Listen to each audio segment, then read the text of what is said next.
Growing up, my parents encouraged me to read. They didn't really care what it was, they just wanted me to read. In fact, there's a story that my dad tells that my teacher had confiscated a Mad magazine from me when I was in elementary school. When they called to tell my parents, my dad apparently said, "I don't care, he's a better reader than you are, give it back to him." Not sure how much of it I'd understood, but I'd read 20,000 Leagues Under the Sea, Journey to the Center of the Earth, The Time Machine, The Invisible Man, and a bunch of other sci-fi classics all by the time I was 10. I was also a big fan of video games. My parents had bought me an Intellivision when I was 6, and a year or two later I got a Nintendo. So when 9-year-old me went to a Scholastic book fair, because that's how cool I was, and saw that there were books based on video games, I obviously had to have them. And because I'm a hoarder, obviously I still have my beat-up old copy of Worlds of Power, Castlevania II, Simon's Quest. I think I have Blaster Master too, but I'm not sure where it is. The Castlevania one has been sitting on my desk for like 2 years now, waiting to be reread. So I look at this thing pretty much every day and I'm thinking, I've never done an audiobook. Maybe I should try this for practice. It's only 140 pages. How hard can that be, right? But obviously, because I'm such an exhibitionist, I might as well release it. But someone owns this book, right? The mysterious FX9 is the name credited on the cover. So I do about 5 minutes of research on the internet, and then realize I could have just looked in the front cover to find out that the owner of the book is a man by the name of Seth Godin. So a little more research, I get some contact info, and I reach out to him, politely asking if he'd be cool with me doing an audiobook of one of his books, if he was the one who still owned the copyright. Now I figure, I'm never going to hear back from this guy. Same as when I reached out to the guy I believed owned the copyright to the Short Timers.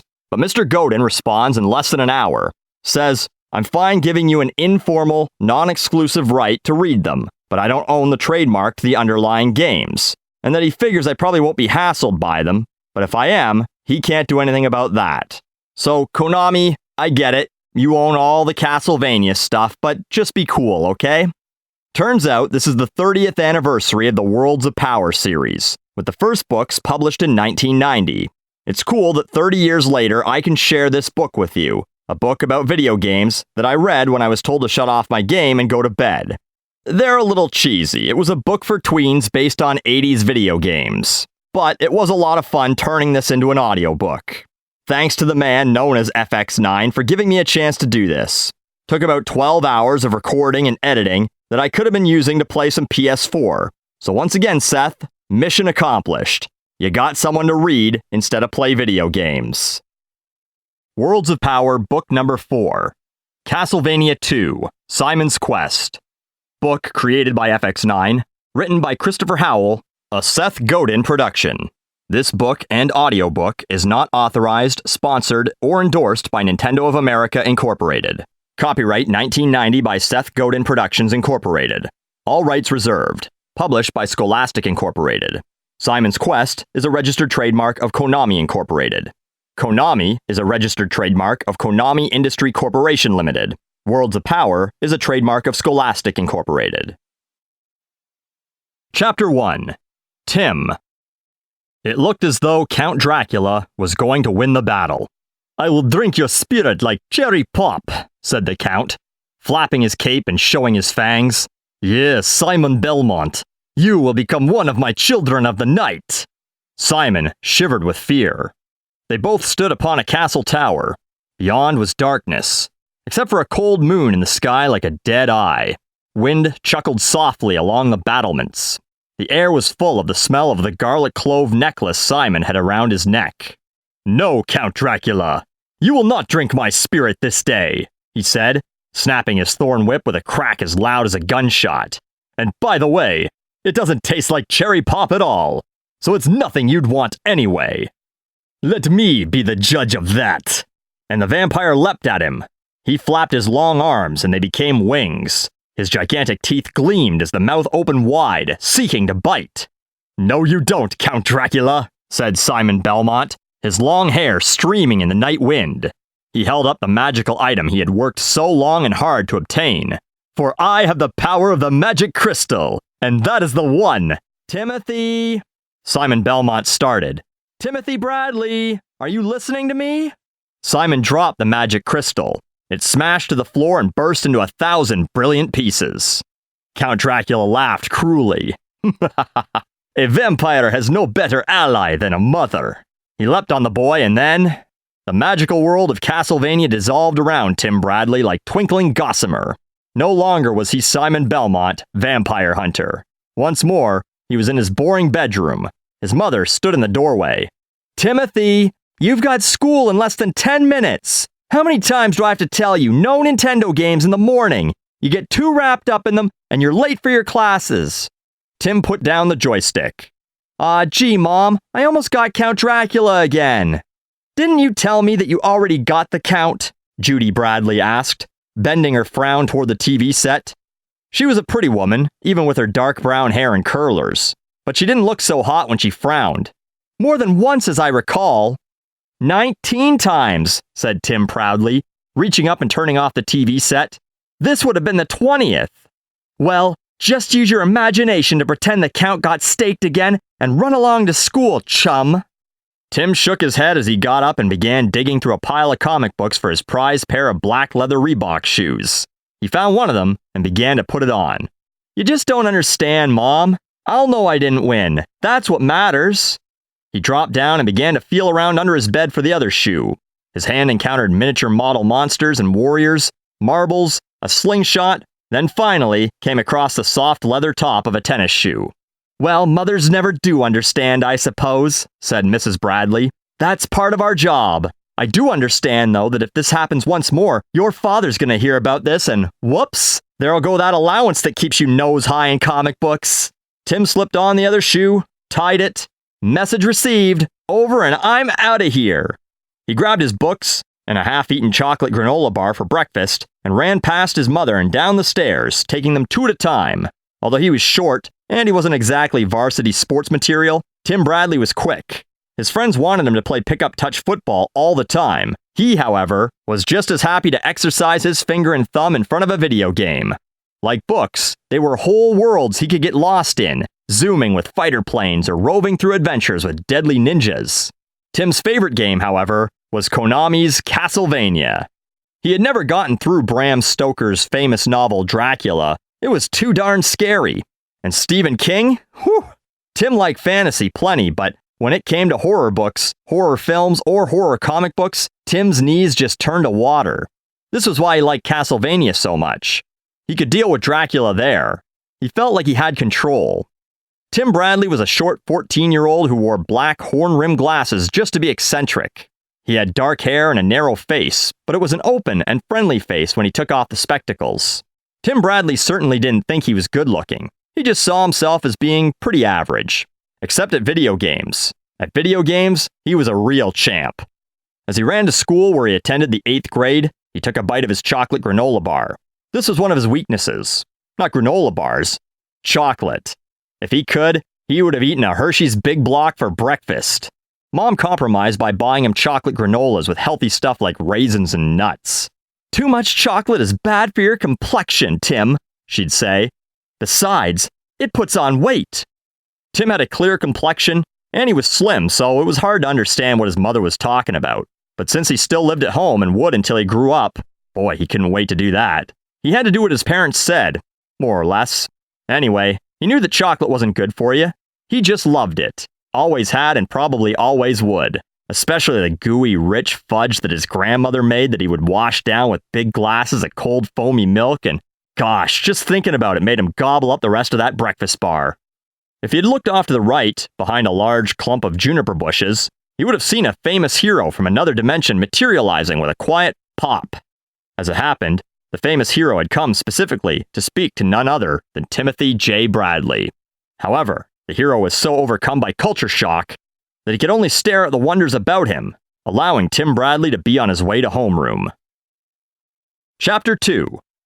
Simon. Hi, Tim, said the cutest girl in junior high to Tim Bradley. Janet Morrison told me you could give me some good tips on where to get discount rates on video game cartridges. My brother's birthday's coming up, and I need to buy him a nice present. Blink of chocolate brown eyes, a smile so brilliant it dazzled Tim's brain from cerebrum to cerebellum. Wow. He'd always liked Carol Jantz, since he'd started here at Howard Junior High last year, and though they shared homeroom, and Carol was nice enough to acknowledge his existence, Unlike other, more socially conscious teenage females who shunned him, she'd never actually sought him out for advice yet. Tim Bradley looked around him at the rest of the homeroom class, at the hand of the clock close to the 8:30 bell. How come there weren't trumpets and firecrackers and streamers flying through the air like New Year's Eve? Well, Blockbuster Discount has a real good sale on them now, actually. Carol sure smelled nice, too. He realized he'd never been this close to her before, and it was not an unpleasant experience. Tim Bradley didn't normally notice girls much. There were far more important things to be thinking about in his life. However, with her brunette good looks perking just inches from him, he certainly noticed Carol, and it was an experience with every bit the excitement of a nervous moment in the middle of the game Zelda. "Oh good," she said. But then, a small cloud dimmed her smile. "Oh dear, I haven't the faintest idea where Blockbuster Discount is." She smiled glowingly again. "I don't suppose you'd be willing to take me there this afternoon, would you?" Sure. Sure, Carol. I'd be more than happy to take you there. It's not far away from school. I mean, it's so close that we could just walk." "Magnificent!" She grabbed his forearm and squeezed it with enthusiasm. "See you at the flagpole outside the main entrance at 3:15 p.m. It's a date." She gave his arm another squeeze and she was off in a flurry of skirt, fluffy blouse, swirling hair, and that wonderful flowery perfume. A date? A date with Carol Jantz, 8th grade beauty? It all sounded okay to Tim Bradley, especially since it involved video games. That was something he could talk about. He'd have problems with other stuff. Still, it wasn't a date, not like a movie at the mall or anything formal like that. It was just him and Carol going to Blockbusters looking for bargains, right? But the way his heart was beating, you would have thought she'd asked him to the junior prom. The bell rang. Tim picked up his books, drifted out in the hallway through the flow of noisy teens elbowing and clomping toward first period classes. The odor of chalk dust and floor wax filled the halls. Tim was fantasizing about kicking through a hot game of Double Dragon, Carol Jantz by his side, when he ran smack into Bert Alvin by the boys' room. It was like running into a truck. "Hey," said the 9th grader, frowning down on him from about 20 stories above. Tim peered up the heights from the level of Bert Alvin's chest to his chiseled features above. "Hey, Bradley!" "Huh? What's this about a date with my girl?" "Date? Girl?" "Yeah, you know, as in female, pretty, Carol, mine." Each of the last 4 words was accompanied by a hard poke from a forefinger. Uh-oh, Tim had forgotten. Carol had a boyfriend. A big boyfriend. Maybe she was getting ready to dump him, though. No matter, Tim was still dead meat if Donkey Kong here thought that he was trespassing on his territory. Gee, Bert. She just wants me to take her shopping for video games." "The video jockey wants to ride off in the sunset with my girl, huh? Well, pal, let me tell you, I'm perfectly capable of taking Carol to any store she wants to go to. But I tell you, I feel like putting you out of commission just for thinking about going out with my girl." What to do? "Look, Bert, I was just headed into the boys' room. Can we discuss this when I'm finished?" Bert glared at him. "Yeah, I guess so. Don't want you to have any accidents while I'm pulverizing you." "Oh, that's very thoughtful of you, Bert. Which reminds me of a funny joke I heard the other day." Tim Bradley loved jokes. He loved puns, too. And like he always said, the badder the better. "Why does the chicken cross the bathroom?" "Move it, man. I'll be waiting for you right here." Tim pushed through the swinging door. He went to a sink, ran cold water, and splashed his face. Boy, oh boy, was he in trouble. What was he going to do? The word around school was the last kid who crossed Bert Alvin was wearing concrete braces at the bottom of Bulmer Pond. Tim was pretty good when it came to wrestling Hulk Hogan or Macho Man on his Nintendo, but when it came to real life, he wasn't the kind of kid to fight much. Gosh, he was really in kind of a jam, and it wasn't the grape kind either. "Excuse me," said a deep voice from behind him. "Are you Timothy Bradley?" Tim jumped. Startled, he looked up into the mirror. Standing behind him was a tall, blonde-haired man who looked like a superhero from a comic book, only with short hair and a vulnerable, perplexed look on his face. But boy, his costume sure wasn't anything from this century.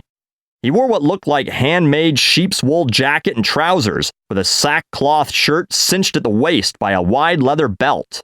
His black boots were leather as well. He smelled distinctly of garlic. "Yeah, that's me. What is this, Halloween already?" May I introduce myself? Tim noted a distinct accent. I am Simon Belmont. I have come here to your dimension to seek your help with a dreadfully important quest. The fate of Castlevania, to say nothing of my soul, my life, and the soul and life of the woman I love, are at stake. Oh, said Tim, and I thought I had problems. Chapter 3. The Return of Dracula. Sort of. Right. Here was Simon Belmont, the hero of Castlevania, standing before him, square jaw jutting earnestly, broad chest heaving with purpose. Yeah, this was Simon all right. Tim even noticed now that gripped feverishly in Simon's fist was a whip.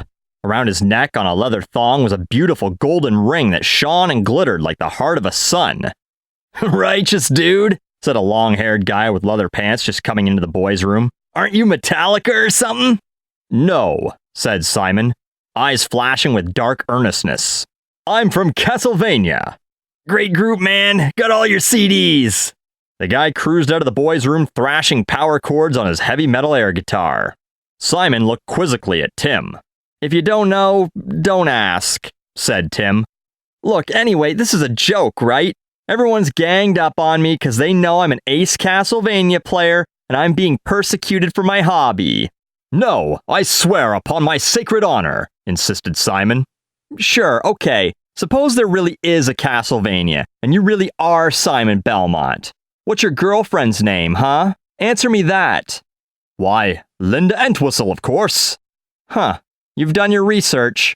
Okay, tell me then, Mr. Simon Belmont, why do you want me to help you? Why? Because you are the best Castlevania player in this dimension. Because this holy ring bestowed upon myself by none other than the beauteous Linda Entwistle guided me to you to sincerely seek your aid. Against who? Why, Dracula, of course. You see, you can't be Simon Belmont.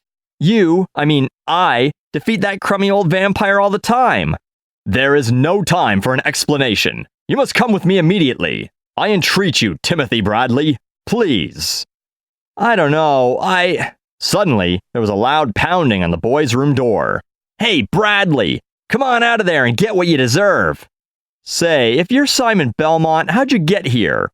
Why, through an interdimensional doorway, of course, created by this magical ring. Show me. Get me out of here, and I'll believe you. Where would you like to go? Home! Come, grab my whip, Timothy Bradley. That was worth a shot, thought Tim. Anything to get away from that walking dynamite truck with biceps. At the very least, he'd give this a try, and if it didn't work, he could get Muscle Brain here to use his whip on Bert. He reached out and grabbed the leather whip. It felt as though he'd grabbed a live wire. Yow! He said. He felt his hair stand on end. Energy coursed full throttle through his body. A burst of light zapped through his eyes. Then, everything became a pleasant calm after the silent bang. You really shouldn't play around with shocks, he told Simon. You could electrocute a guy. There's this guy outside I'd like you to... Huh? The huh was because he just realized that he and Simon Belmont were no longer in the junior high school boys' locker room. They stood in his bedroom, back at home. This is where you live, is it not, Timothy Bradley? Yeah, wow, so it is. He turned newly admiring eyes toward the hero. You really are Simon Belmont. You acknowledge my identity. Thank you. Does that mean you are now willing to come back with me to my homeland to rescue it from the power of darkness, the disease called Dracula? Dracula, right. I thought that old popsicle sucker was dead. Oh, indeed. Very dead. His body has been cut up and it has been placed in 5 different places. Sounds pretty dead to me, Simon. What's the problem then? His curse. It spreads across my homeland. I should have burned the body and scattered the ashes to the 4 winds. His followers have separated his body parts and hidden them. I don't know what to do. And Linda Entwistle has been snatched away from me. She came to me in a vision and gave me this ring and... Whoa, one at a time, please, said Tim. I'm a boy of my word, Simon. I'll come with you, but I've got to pack a few important items first. Tim began jamming stuff into an empty laundry bag. Stuff he was going to need. like chocolate bars, a Swiss Army knife, chocolate M&Ms, a sweater, some more Hershey's chocolate bars, semi-sweet, milk, Mr. Goodbar, and oh gosh, don't forget the one with almonds, his Boy Scout kit including compass and campfire starter, some Reese's Pieces. Hey, if Simon Belmont really existed, maybe he could lure E.T. down from the skies, too. Some clean underwear. And last of all, his very best imported Godiva chocolates for emergencies, celebrations, or just for the heck of it. What is all that? Inquired Simon Belmont. Chocolate. About my favorite thing in the world, except maybe for bad jokes, puns, and, oh yeah, video games. Chocolate? We have no such thing in Castlevania. It's a good thing I'm bringing a supply then, Simon. It's candy. Oh yes, candy. Very bad for your teeth, though. You know, you're a pretty serious guy, aren't you? I think, Timothy Bradley, you'd be pretty serious too, if you had only 48 hours to prevent your body from being totally possessed by the evil spirit of Count Dracula himself. A voice from below interrupted them. Timothy, is that you? I hear voices up there. Oops, Tim gasped, really frightened now. That's my mom. Are moms a form of evil demon here on this plane? Said Simon Belmont, spinning about and grabbing his whip, ready for battle. Uh-huh, worse. Can we just take off for Castlevania now before I really get into trouble? Footsteps sounded on the stairs. Timothy, when your father hears about this, it's gonna be no video games for a month. That should do the trick. The footsteps were on the landing now, coming closer, closer, like claps of doom. Tim Bradley grabbed the whip. I think that dealing with Dracula is gonna be a vacation. I think not, said Simon Belmont. Again the shock, the feeling of being uprooted and thrown into a pool of dazzle. Shapes and smells and colors swirled in on him like angry ghosts. A chill bit through his shirt, making him glad he had brought along a sweater in his sack. Then, darkness clutched around him like a fist. Where are we?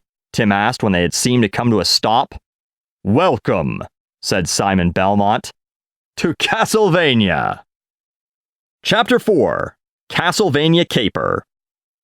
Castlevania, of course, was a name that Tim Bradley had always figured came from Castle and Transylvania. The place that Simon Belmont called Castlevania, however, looked nothing like Tim imagined it might from the names alone. Certainly he could see stone castles.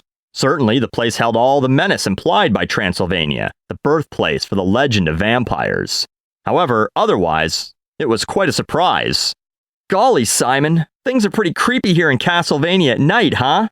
Simon Belmont lifted an eyebrow. Creepy? Yes, certainly. But it's not night here now, Timothy. It's broad daylight. Tim Bradley took a double take. Day? But that's the moon up there, isn't it? No, Timothy. That's the sun. Since the curse of Dracula came upon this dimension, a shadow has been cast over my land, and a chill has touched its heart. Tim shivered. Boy, I'll say. I mean, take a look at this place. And what a place it was. Castlevania looked like a cluster of medieval towns, but drawn by a madman in a depression, and inked with about 1,000 colored shades of dark. Buildings slanted dangerously, towers leaned further than the Tower of Pisa. The thatched roof houses looked like they'd been left in the sun too long and then quickly frozen. The place smelled foresty, but a forest filled with mold, fungus, and mildew. The single bright aspect was the taste of gingerbread in the air. It made Tim hungry enough to take out a Hershey bar and start chewing. The candy boosted his spirits. So anyway, here we are, he said between bites. We won't have to worry about Bert or my mom in Castlevania. You want to tell me the rest of the story? Simon Belmont nodded gravely. When I killed Dracula, after all that struggle, well, you bet it's a struggle. It took me a whole 2 months to win my first game, and I thought my thumbs were going to fall off. Simon frowned and put his hands on his hips. Please, you are going to have to keep a little quiet so that I may relate my story. Oh yeah, sorry about that. After all that struggle, after I had defeated Dracula, I did not realize that I should have burned his body and then scattered the ashes. No, I thought I had won the day, and so I left him with the stake in his heart. I knew something was wrong when my beautiful Linda, whom Dracula had captured, did not come back to me. Simon put a hand over his heart, lowered his head, and sighed. A pang nudged Tim. Gee, he felt really sorry for this guy.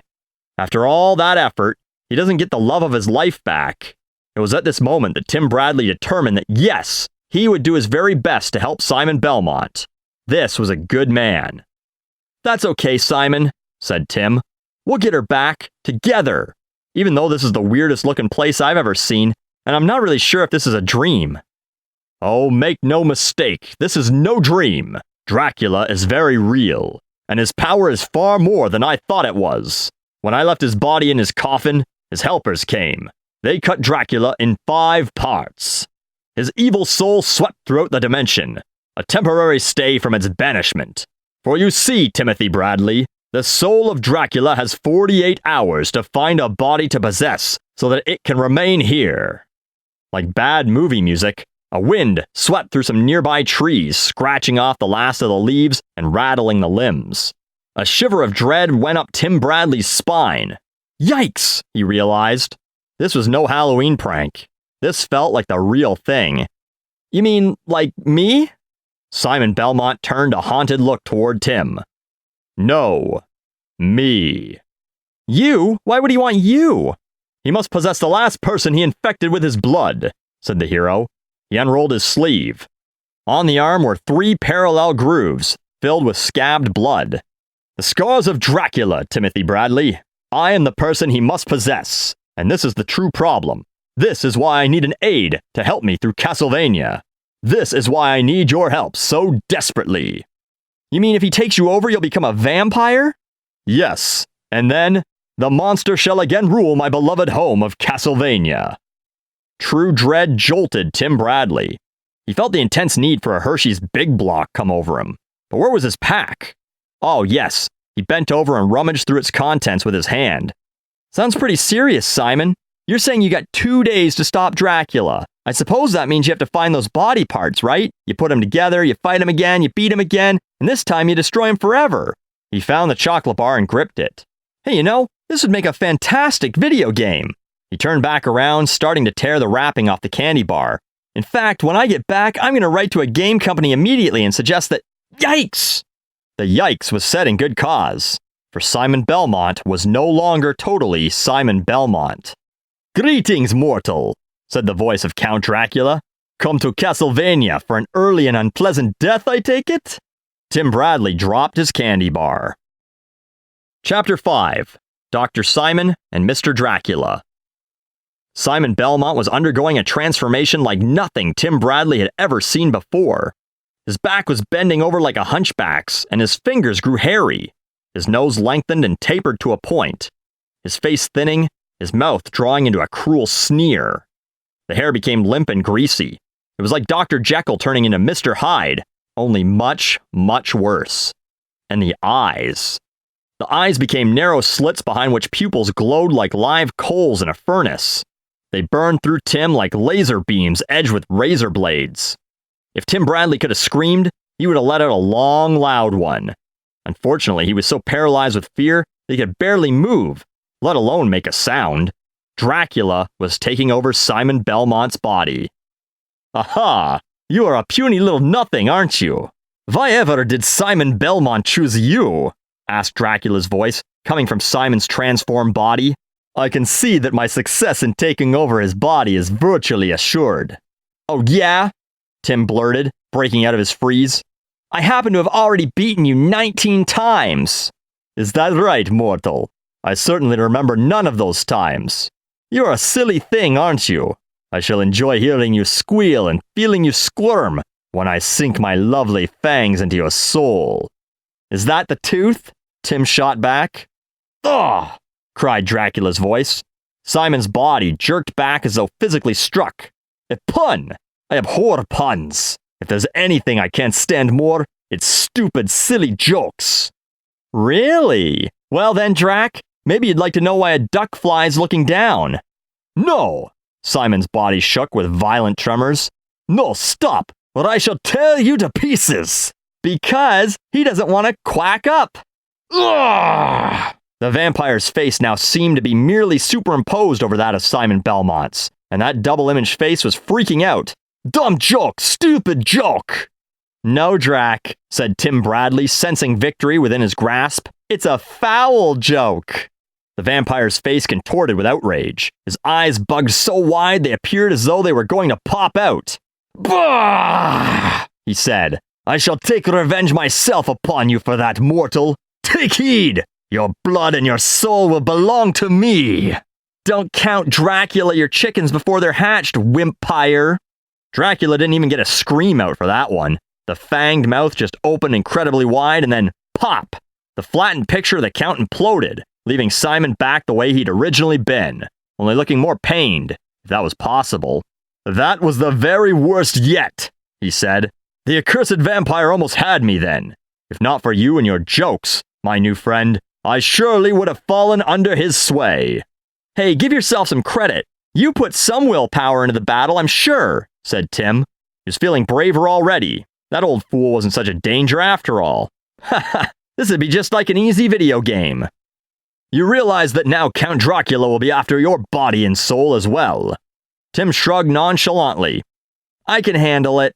If he defeats me and gains use of my body and remains in this dimension, he will take great pleasure in flaying every inch of your skin off.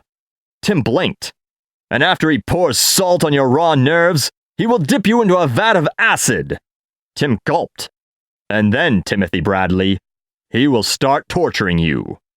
Simon, I think I'm going to need more chocolate for this little expedition.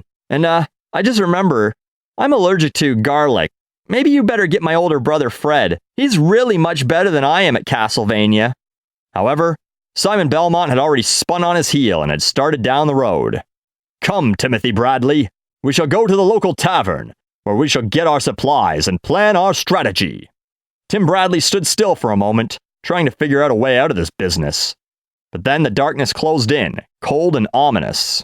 He grabbed his bag of necessities and tripped on down the cobblestones after the blonde hero. Chapter 6.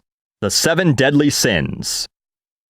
Tim Bradley took a drink of the hot cocoa he'd mixed over the hearth fire of the Heart and Soul Tavern. So what now, Simon? He said, leaning back into the chair, feeling much better here in the soft shadows of this comfortable inn. The chubby, red-nosed innkeeper, a fellow by the name of Peterson, had treated them to a filling meal of cheese, bread, and fruit. He'd also packed a nice backpack for Simon as well. Doubtless, they would get hungry during their quest, and even Tim had to admit he couldn't live on chocolate alone. Now we rest, said Simon, munching on an apple. We rest, and we wait until nightfall. Tim spluttered on his milk. What? Wait until nightfall? I mean, isn't it dark enough? Can't we start like tomorrow morning when that joke of a sun comes back out? Simon shook his head. First, we need rest, but not that much rest. Second, we need energy. Have a chocolate bar. No, not that sort of energy, Timothy. Magical energy. For you see, at night, wraith ghouls emerge from their damp holes. He held up his thorn whip. Linda has told me that if I dispatch them with this whip into the dimension from which they came, they will leave behind the energy that animates them, and I, and you, will be able to absorb that energy. Ghouls, huh? Tim shuddered. So then, what's next after that? You simply follow me. I have been given some clues as to the locations of the body pieces of Dracula. However, we must obtain other magical items to aid us on our quest, along with assistance from the townspeople, priests, and others. However, we must be very careful, for the power of Dracula is such that these people may tell us lies. Somehow we must verify their truth, or untruth. Perhaps we might find a magical tool to allow us to do so. We bump around in the dark asking directions? Tim asked, a distinct uneasiness inside him.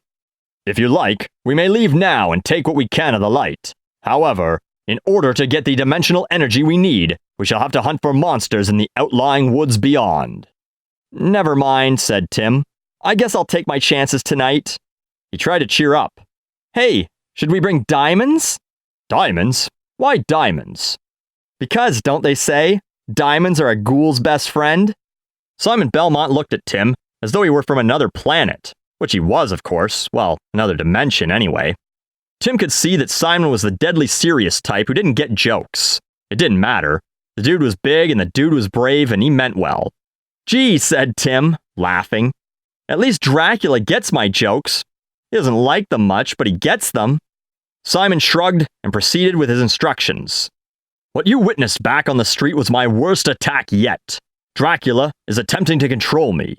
However, usually he works in the traditional ways, like temptation. You see, we all have dark sides, Timothy Bradley. We are all mixtures of good and evil. Yes, even I, Simon Belmont, hero of Castlevania. It is through this avenue, this dark side, that the spirit of Dracula generally sneaks up on me. This is one of the reasons I need you, to help me fight him off. Not only in the manner you used before, but by pointing out to me the telltale signs by my behavior. You mean like if you start kicking old ladies? Simon's eyebrows knitted with bafflement, but then understanding dawned on him. He did not, however, smile at the exaggeration. Ah, yes, I see. No, I do not normally kick old ladies. This would be a sin. In fact, if I begin to show signs of committing any of the 7 deadly sins, warn me. The 7 deadly sins? Let me see, what are those? Ah, yes, gluttony, that's one. Tim took a big mouthful of his cheese sandwich and then dug into his sack for a chocolate bar. Lethargy? Tim yawned. I could use a little sleep. Beware, Timothy Bradley. Count Dracula could well be tempting you. Tim blinked but then waved off the notion. What, 'cause I'm hungry and a little tired? Simon nodded. Perhaps you are right. In any event, the other deadly sins are deceit, jealousy, lust, anger, and blasphemy. If you see any of them creeping into my actions or words, you should... Hit you over the head with a sledgehammer? No, that would hurt me too much. Hey, it's a joke. Don't you Castlevanians have jokes? Of course we do, Timothy. We're not zombies. Simon cleared his throat. How many vampires does it take to light a lantern? Hey, wow, great, a joke. Kind of like a light bulb joke. I give up. What's the answer? Simon Belmont scratched his head. I seem to have forgotten it. No matter. Not important. What is important, vitally important, is our mission. Wow, thought Tim. Vampires, ghouls, monsters, the 7 deadly sins, a quest, danger lurking in every mildewed corner. This was not going to be your average Tim Bradley night of chocolate, popcorn, video games, chocolate, comic books, and more chocolate. This was going to be one righteous adventure. Chapter 7. Ghouls Just Want to Have Fun. Simon Belmont snapped his whip. Crack! The end of the whip hit the ghoul right in the misty stuff that composed its chest. The thing was hurled back a footstep, but then it righted itself and just kept on coming. Simon pulled the whip back, readying it to crack again. Tim Bradley just stood in his tracks, frightened out of his mind. This wasn't just any 2-dimensional programmed TV image dot array that could be handled with a joystick. This was a living, breathing, so rotten it smelled worse than Tim's socks monster.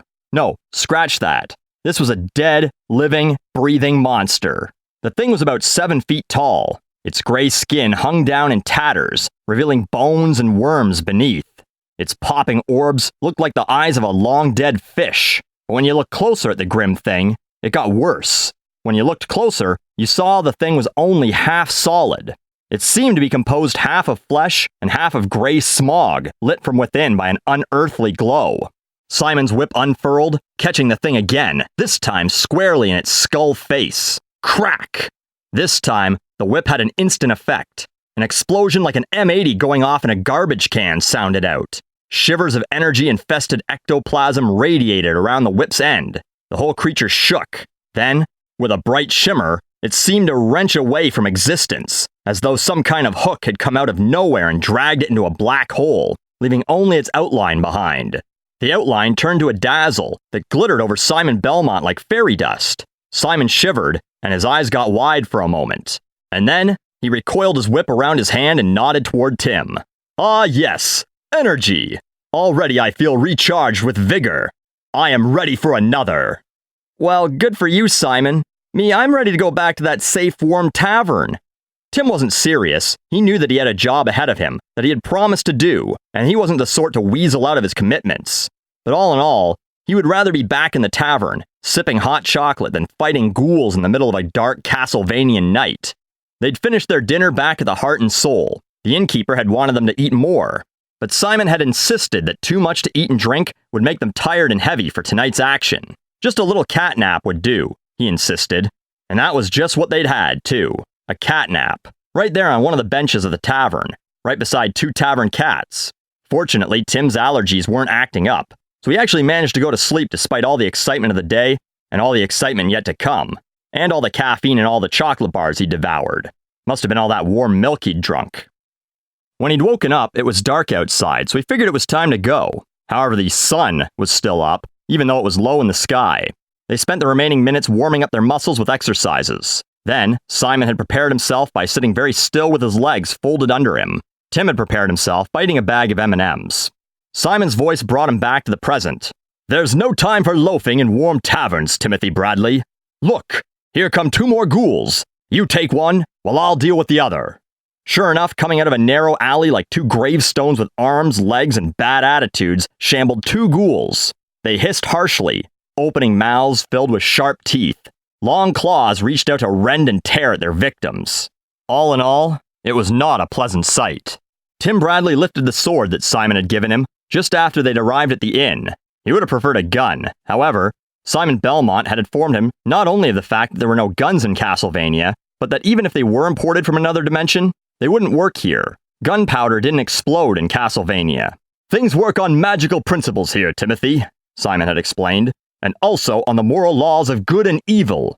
This is why I am very good, and Dracula is very bad." Anyway, now Tim Bradley didn't have time to worry about the niceties of ethics and moral philosophy. He had a snarling creature to deal with.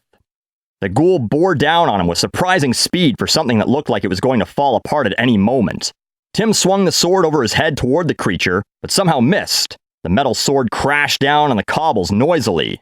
Crack! Sang the song of Simon's whip from behind him as the hero dealt with his ghoul. The ghoul's razor-sharp fingernails reached out and ripped at Tim's jacket. The whole arm was torn. "Yow!" said Tim. "My mom's gonna kill me!" The ghoul just snarled and pushed its outstretched hands toward Timothy Bradley's throat. "You rat! I hope you have a mom, because that's who I'm sending you back to!" With all his might, Tim lifted the sword and swung it toward the spot where Simon's whip had been so effective on the last ghoul. The thick, pitted blade sliced into the mist skin, and immediately sparks flew like a blowout in a spiral galaxy. As he watched with astonishment, the ghoul slowly faded away. Before it was completely invisible, it was yanked from its existence on this plane, leaving behind only its outline. This outline hovered, shimmering for an instant, and then, like a tiny piece cut from a whirlwind of light, it flew up the metal of Tim's sword. It felt as though he had stuck both hands into an electrical outlet. Energy coursed through him, but without a buzz, and it felt like his hair was standing on end. It also felt as though he had been jolted awake. "Goodness," he said, blinking as he turned to Simon. "That really packs a wallop." He felt as though he had just run a mile and then drunk a quart of Gatorade. Refreshed, vital, alert. "I feel like someone just changed my batteries." "Yes, you see, now we have sufficient energy to deal with the next part of our mission." "Which is, pray tell?" asked Tim, fairly bouncing on the balls of his feet. "According to Linda Entwistle, first we must locate the rib of Dracula." That must be his funny bone. He sure seems to have lost it. Gosh, he felt alive and buoyant. He felt like he could conquer the world and then play 2 hours of touch football in the evening. "Yes, perhaps. She said that we would receive a clue as to its whereabouts from the central signpost in the middle of Castlevania." Simon's face twitched. "First, though, I seem to be hungry again. Perhaps we should go back to the Heart and Soul Tavern. There we can eat a decent meal. Eggs and flapjacks, I should think. Oh yes, and cake with whipped cream, and apples, lots of apples. And you can eat your chocolate, and then we can wash it all down with yards of foamy ginger ale. And then we can eat sausages and jams, and then perhaps we can think about dessert." This sounded good to Tim. He was always hungry. He could do with a couple of Cadbury bars, if only to celebrate his victory over the ghoul.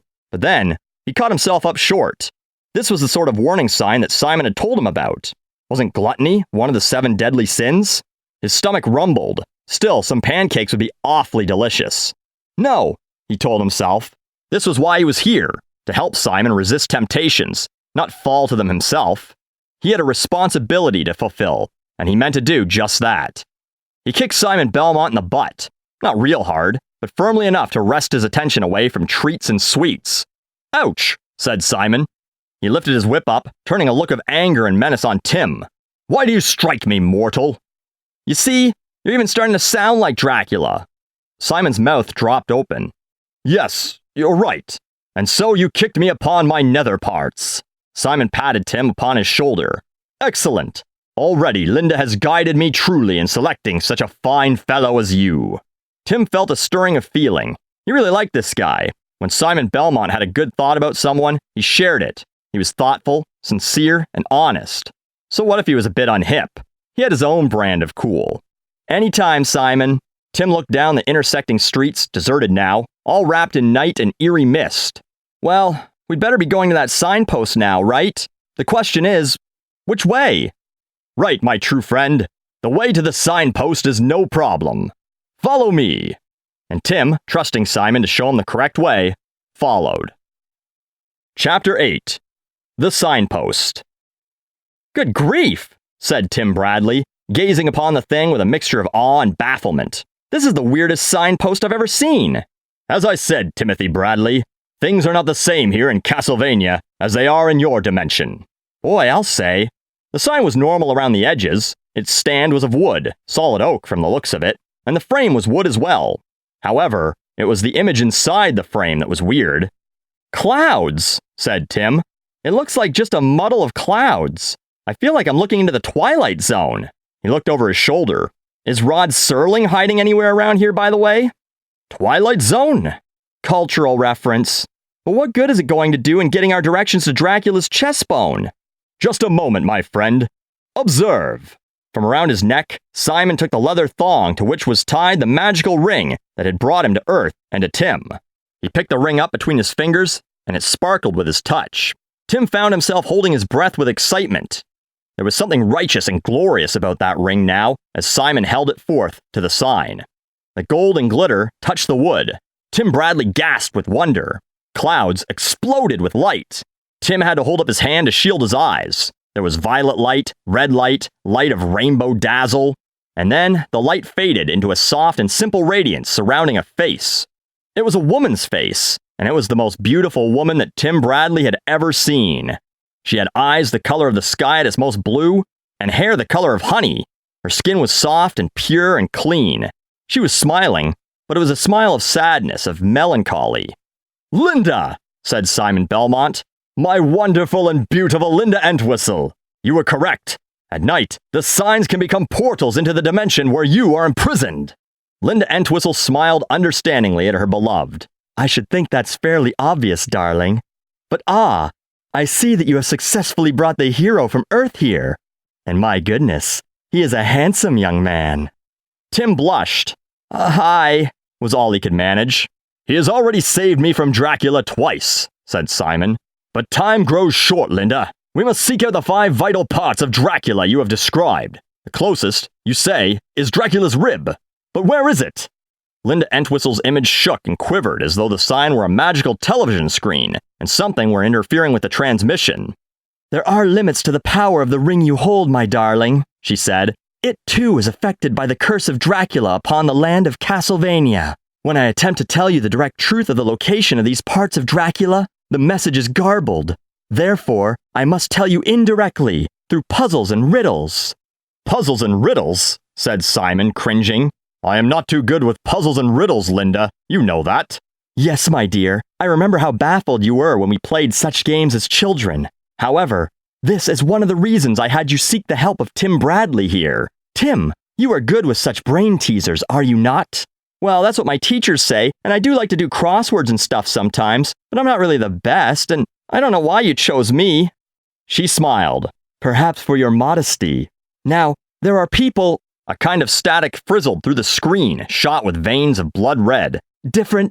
These will also be told in puzzles and riddles. Stop, said Simon. We didn't get the last part. There was an interruption. Linda Entwistle cleared her throat. I said, there are people of Castlevania and the surrounding environs who have learned of the whereabouts of these pieces of Dracula. And they know the how-abouts to get to them. Precisely. You are a sharp fellow, young Tim. She sent a smile. Tim's pulse quickened. Wow. Forget Carol Jantz back home. A guy could really fall hard for a lady like Linda Entwistle. Tim could feel a stupendous crush squeezing in on him hard already. Ah, yes, of course, said Simon. All good Castlevanians would want to rid this land of Dracula. All good people everywhere would want to get rid of a vampire, Simon, Linda admonished. However, to protect themselves, these people must deliver their messages in riddles and puzzles as well. Understood, said Simon impatiently. Much as I adore you, Linda, we really need to find out the location of that rib. What you need can be found, said Linda Entwistle. where love is joined and Sundays sound. And then, with a flash of colored smoke, the image of Linda's face swept away, replaced by the previous clouds.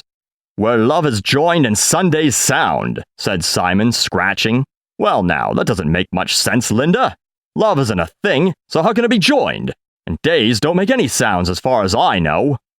All Tim could think was that he was glad this guy had a lot of goodness, bravery, and muscle, because he sure didn't have much in the way of brains. She wants us to go to a church, Simon. Love is joined by marriage and usually in a church, he said. Are there any churches close by? Well, actually, there's only one church in Castlevania, so I guess that must be the one she wants us to go to. Let's just get to that church before any more of these weird ghouls show up. I enjoyed the energy boost, but I might not be as lucky next time with the sword. Perhaps we can get you another weapon. At least you'll have a choice if need be. They started off, Tim looking wistfully back behind them at the signpost where Linda Entwistle's face had been. Chapter 9. The Church. The only church in Castlevania proved to be not only the old-fashioned European cathedral type, but a mighty big one, more than big enough, according to Simon, to fit all of Castlevania's citizens inside. This way, said Simon, gesturing impatiently for Tim to hurry. His footsteps echoed as he entered. The inside was lit by candles. Candles everywhere. More candles, it seemed, than on 1,000 birthday cakes combined. Up ahead, Tim could see Simon walking down an aisle. The place smelled of candle wax and age, and it all seemed ancient and holy. Tim hurried along to catch up with his friend. The echoes of his own footsteps skidded along the floor excitedly, without the sound of authority of his friends. Wait up, he called to the hero, and his voice came back to him from the walls like a choir. However, despite his call, Simon was intent upon his goal, the altar. When Simon reached it, he took the handle of his whip and knocked on the wood 3 times. Almost immediately, a man wearing a gray hooded robe stepped out from the alcove. He walked up to Simon. Yes, my son. I am on a quest, brother. I seek to rid this land of the curse of Dracula. Tim walked up and opened his mouth to make a quip. However, something stilled him. There was something about this place, but especially about this holy man, that said, no jokes, please. The monk looked at Simon, and then over to Tim. The monster's evil even penetrates the walls of this church. Yes, you can help us, though. Indeed, I shall do what I can, the monk said solemnly. His hand reached back and he took off his hood. His eyes fairly sparkled with good humor, but the frown on his face showed he knew well how serious the situation was. We are having a white elephant sale of certain items to benefit charity. Have you sufficient coin that you can buy these things? Oh, said Tim. Simon, this must be part of what Linda was talking about. He wants to pass these things along in an indirect manner. Tim rummaged through his pockets and came up with 2 quarters, a dime, 3 nickels, and a penny. But by the time he put out his hand to offer the coins, Simon was already tinkling 3 gold pieces into the outstretched palm of the monk. Thank you, Brother Simon. The man turned and retrieved a wooden box from the altar behind him. Your items of purchase are enclosed. The monk handed Simon the box and began to walk away back into the cloisters of the church. Hey, wait, called Tim. What about the puzzle I'm supposed to solve about the next part of our journey? The monk turned around and gazed at Tim quizzically. Oh, you mean the part about where to find Dracula's rib? Tim was astounded. Shh, he said. This is all supposed to be hush-hush. The rib, my friend, would be at Berkeley Mansion. You just leave to the right from here, he gestured, and take Bulgaria Road, straight on into Jova Woods. Now be forewarned. The paths are very confusing there, but I'm sure you'll muddle through. Tim's mouth had dropped. But what about, Dracula might hear you. The monk shrugged. I'll take my chances. With that, the monk left them. Well, there's a brave fellow for you, said Simon. Now, let's see what we've got here in this box, shall we? He set it down onto a pew and opened the lid. Tim was still overwhelmed by the monk. Wow, what a guy! Too bad the rest of the Castlevanians aren't as brave as he is. The rest of the Castlevanians don't have the trappings of a church to protect them. They're out in the middle of all that darkness. Simon pulled out a large flask. Excellent! Look what we have here, Tim. Great, a canteen of water, said Tim sarcastically. Ah, but not just any water, said Simon, holding the flask reverently. Holy water! Well, that's all very well and good, but what does it do? Simon seemed baffled by that one. We shall just have to find out, won't we? What else? Simon retrieved 2 whips. Tim recognized them immediately. They were thorn whips. Long, beautifully crafted thorn whips. Excellent, said Simon. The battles with the ghouls damage my other whip. Now I have a new one, and you have another weapon, if you care to use it. Well, I suppose I could try, said Tim. Still, I'm getting pretty good with this sword, huh? Simon said nothing. Okay, but I am getting better, aren't I? Simon raised an eyebrow. Tim held out his hand. Just how do you snap one of these babies anyway? Simon gave him the whip. It just takes practice, Timothy. Practice. You keep on doing it, and that's the way you do it correctly. This is one of the lessons that your video games have taught you, is it not? Could you win the games when you first tried them? Nope, but this is different. They were fun. Simon looked his friend right in the eye. All of life is not fun, Timothy Bradley. If you learn nothing else from this adventure, then you should learn that. So what else do we have here? Simon reached in, grabbed something, and lifted it out. At first, Tim thought it was a diamond, and if it was a diamond, it was the biggest that Tim had ever seen. But then he saw it wasn't a diamond. Although it was mostly white, it had streaks of red in it. Tim had never seen anything at all like that in a diamond. It's some sort of crystal, he said in wonder, even as it sparkled and shone like a fireworks display. Yes, said Simon, and if my hunch is correct, then not only is it a magical crystal, Simon took a deep breath, exhaling with a weariness of the weight of the whole dimension on his shoulders. It is the key to finding Dracula's rib in Berkeley Mansion. And I don't suppose you mean the barbecued type, do you? Simon looked at Tim with total confusion. Never mind, dumb joke. You should try to be more serious, Timothy. Hey, it was my dumb jokes that drove Dracula off, wasn't it? True, but you lack a certain gravity in your character. Well, I don't feel like I'm about to float off, if that's what you mean. This shall be one of my missions on this quest, said Simon. I shall make you a more serious young man. And I, said Tim, will make you have a good laugh or two. Simon grunted. We'll see. He turned and started marching off back to the exit of the church. Tim tried his thorn whip. All he managed to do was knock over a bunch of candles into a baptismal font. Their flames hissed out. Oh, said the voice of the brother, echoing with sarcasm through the church. Wonderful. Thank you so much. Tim wound the whip back up, grabbed his satchel, and raced after Simon. Chapter 10. A Rib Tickler. Tim Bradley had seen some big, fancy houses in his life, but never before had he seen anything like Berkeley Mansion. Wow, looks pretty intense, he told Simon Belmont. An interesting word for a house of evil, said Simon grimly. Simon looked ill, as though he were struggling with something inside of him that he didn't want to talk about. Berkeley Mansion was a bad place before Dracula ever came to Castlevania. It is a house where a great baron once killed his entire family, his servants, and his guests, and was there beheaded for his crimes by the law. They say that it is haunted by at least 1,000 ghosts. Tim Bradley gulped. He could believe it. This house certainly looked like a haunted house, from the Gothic architecture to the creepy mist that overhung it like a grave shroud. Even from outside, he could smell rotting timbers and the mustiness of hundreds of years of misuse. This was one creepy place. Prepare, Timothy Bradley, for experiences that shall stretch and perhaps distort your mind. A smile touched Simon Belmont's lips. As we enter the doors of this great house, I am reminded of the beginning of one of your jokes, Timothy Bradley. Knock, knock. Tim looked at Simon and then back at Berkeley Mansion. You want me to say who's there? Well, I'm not going to. He took in a long breath, because I don't really want to know. Tim Bradley had always wondered what a video game would look like if it became real. He'd always wondered about how the strange zigs and zags of a game would translate into 3 dimensions, along with taste and smell. However, he truly had never wanted to know what Castlevania would look like. It was too scary to contemplate. However, now he knew, and the truth was not pleasant. This whole dimension seemed somehow tilted, like an old horror movie. This was certainly the case with the interior of Berkeley Mansion. The floors and the ceilings and the walls just weren't square, just did not meet at right angles. The place not only smelled bad, it smelled very bad. It smelled of old shoes and dead socks. It smelled of forgotten things in the back of the refrigerator. It smelled of a terrible past unearthed. Something better off buried. The door was no problem. There was no door. They walked into the main hallway through the sagging, open doorway. Draperies and tapestries hung in ruins all about a great hall to the right. Clutter and antiquities lay strewn in the wreckage. Which way? Simon wondered, stroking his chin. I would think down, wouldn't you? Suggested Tim. Why would you say that? I don't know. Dracula always liked to be close to the earth. Reminds me of the joke, why does a vampire take cold medicine? Simon made a face. To stop coughing. I do not understand the joke, but your reasoning is correct. What else do you see here in this room that you think gives us information or might be of use?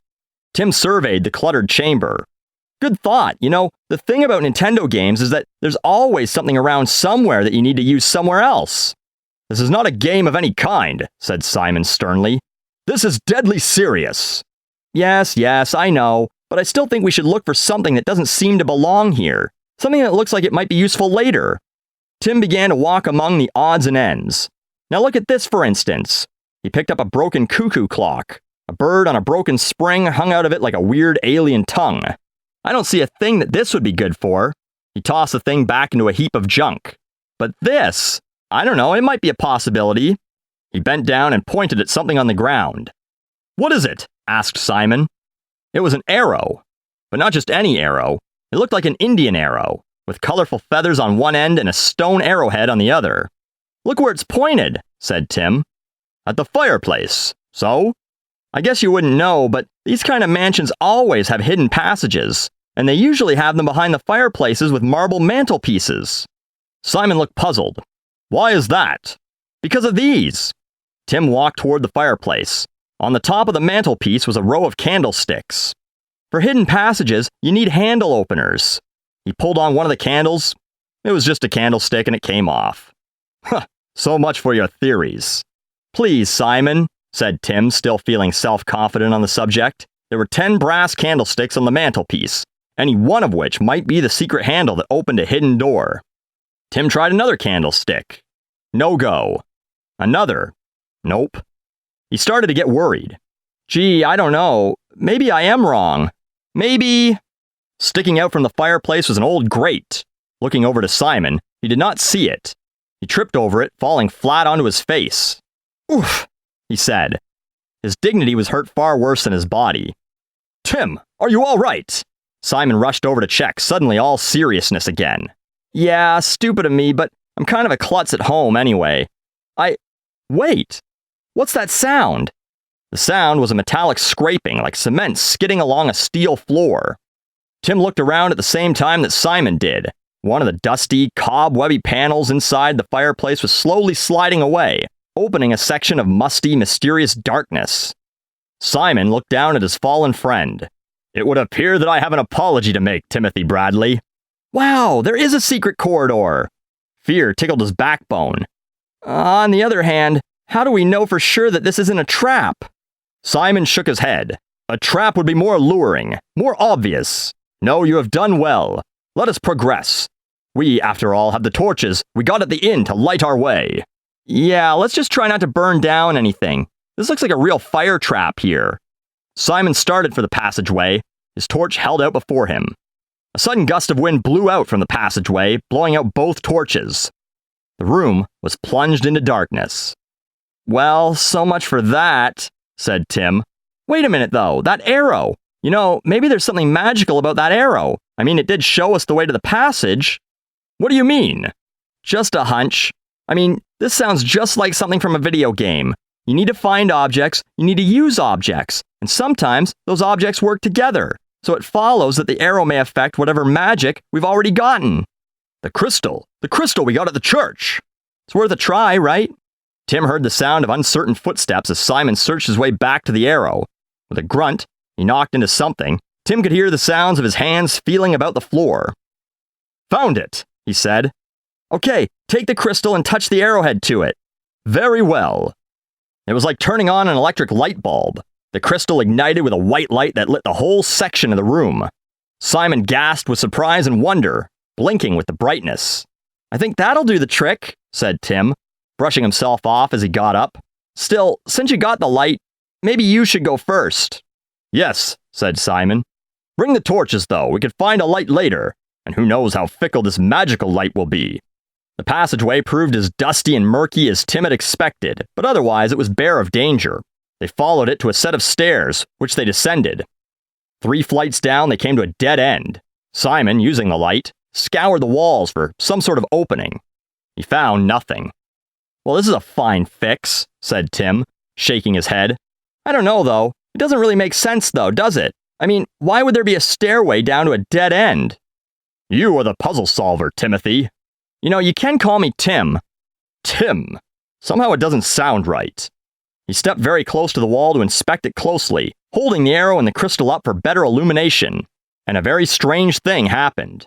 The crystal dulled in its brilliance. The closer the magic thing got to the wall, the lower dipped the light.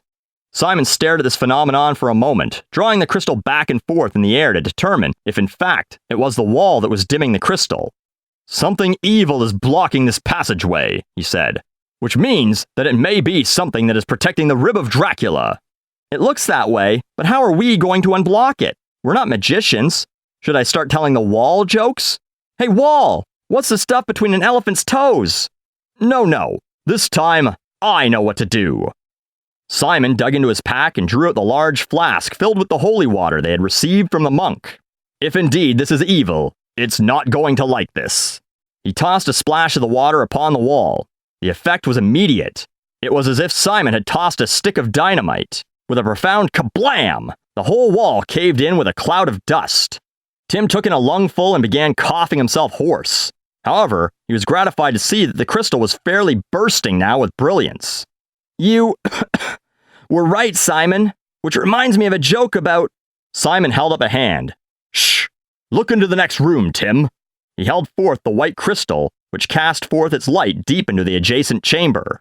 Tim looked, and astonishment overtook him. My goodness! Well, don't just stand there, came a cackling voice like something out of a rest home for witches. Enter, if you dare. Chapter 11. Miss Azeterata. The next room was not the stark cellar room that Tim Bradley had expected. Far from it. Instead, it looked as though they had just knocked down the wall of ye old curiosity shop. At the very least, it seemed to be some sort of room filled with antique chairs, lamps, mirrors, knickknacks, doodads, and whatnots, to say nothing of whatsits.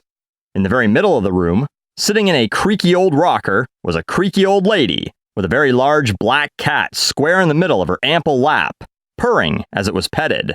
Come in, you two. I'm not going to bite, I promise, she said, with a reassuring matronly smile. I can't thank you enough for knocking down that stupid, silly wall. I was just thinking about trying to start chipping away at it with one of these sweet little antique sledgehammers over there, and that wouldn't have been very ladylike now, would it? Even though she was old and wrinkled, she was somehow very pretty, with a wealth of blonde curls above her head, and a set of healthy white teeth behind a brilliant smile. Her eyes were bright blue. She fairly glowed with kindness, only dimmed by the paleness of being inside for so long. Tim liked her immediately. He had the feeling that not only was she of no harm to them, she might even be of help. Simon evidently had the same impression. Tim could sense him relaxing his guard.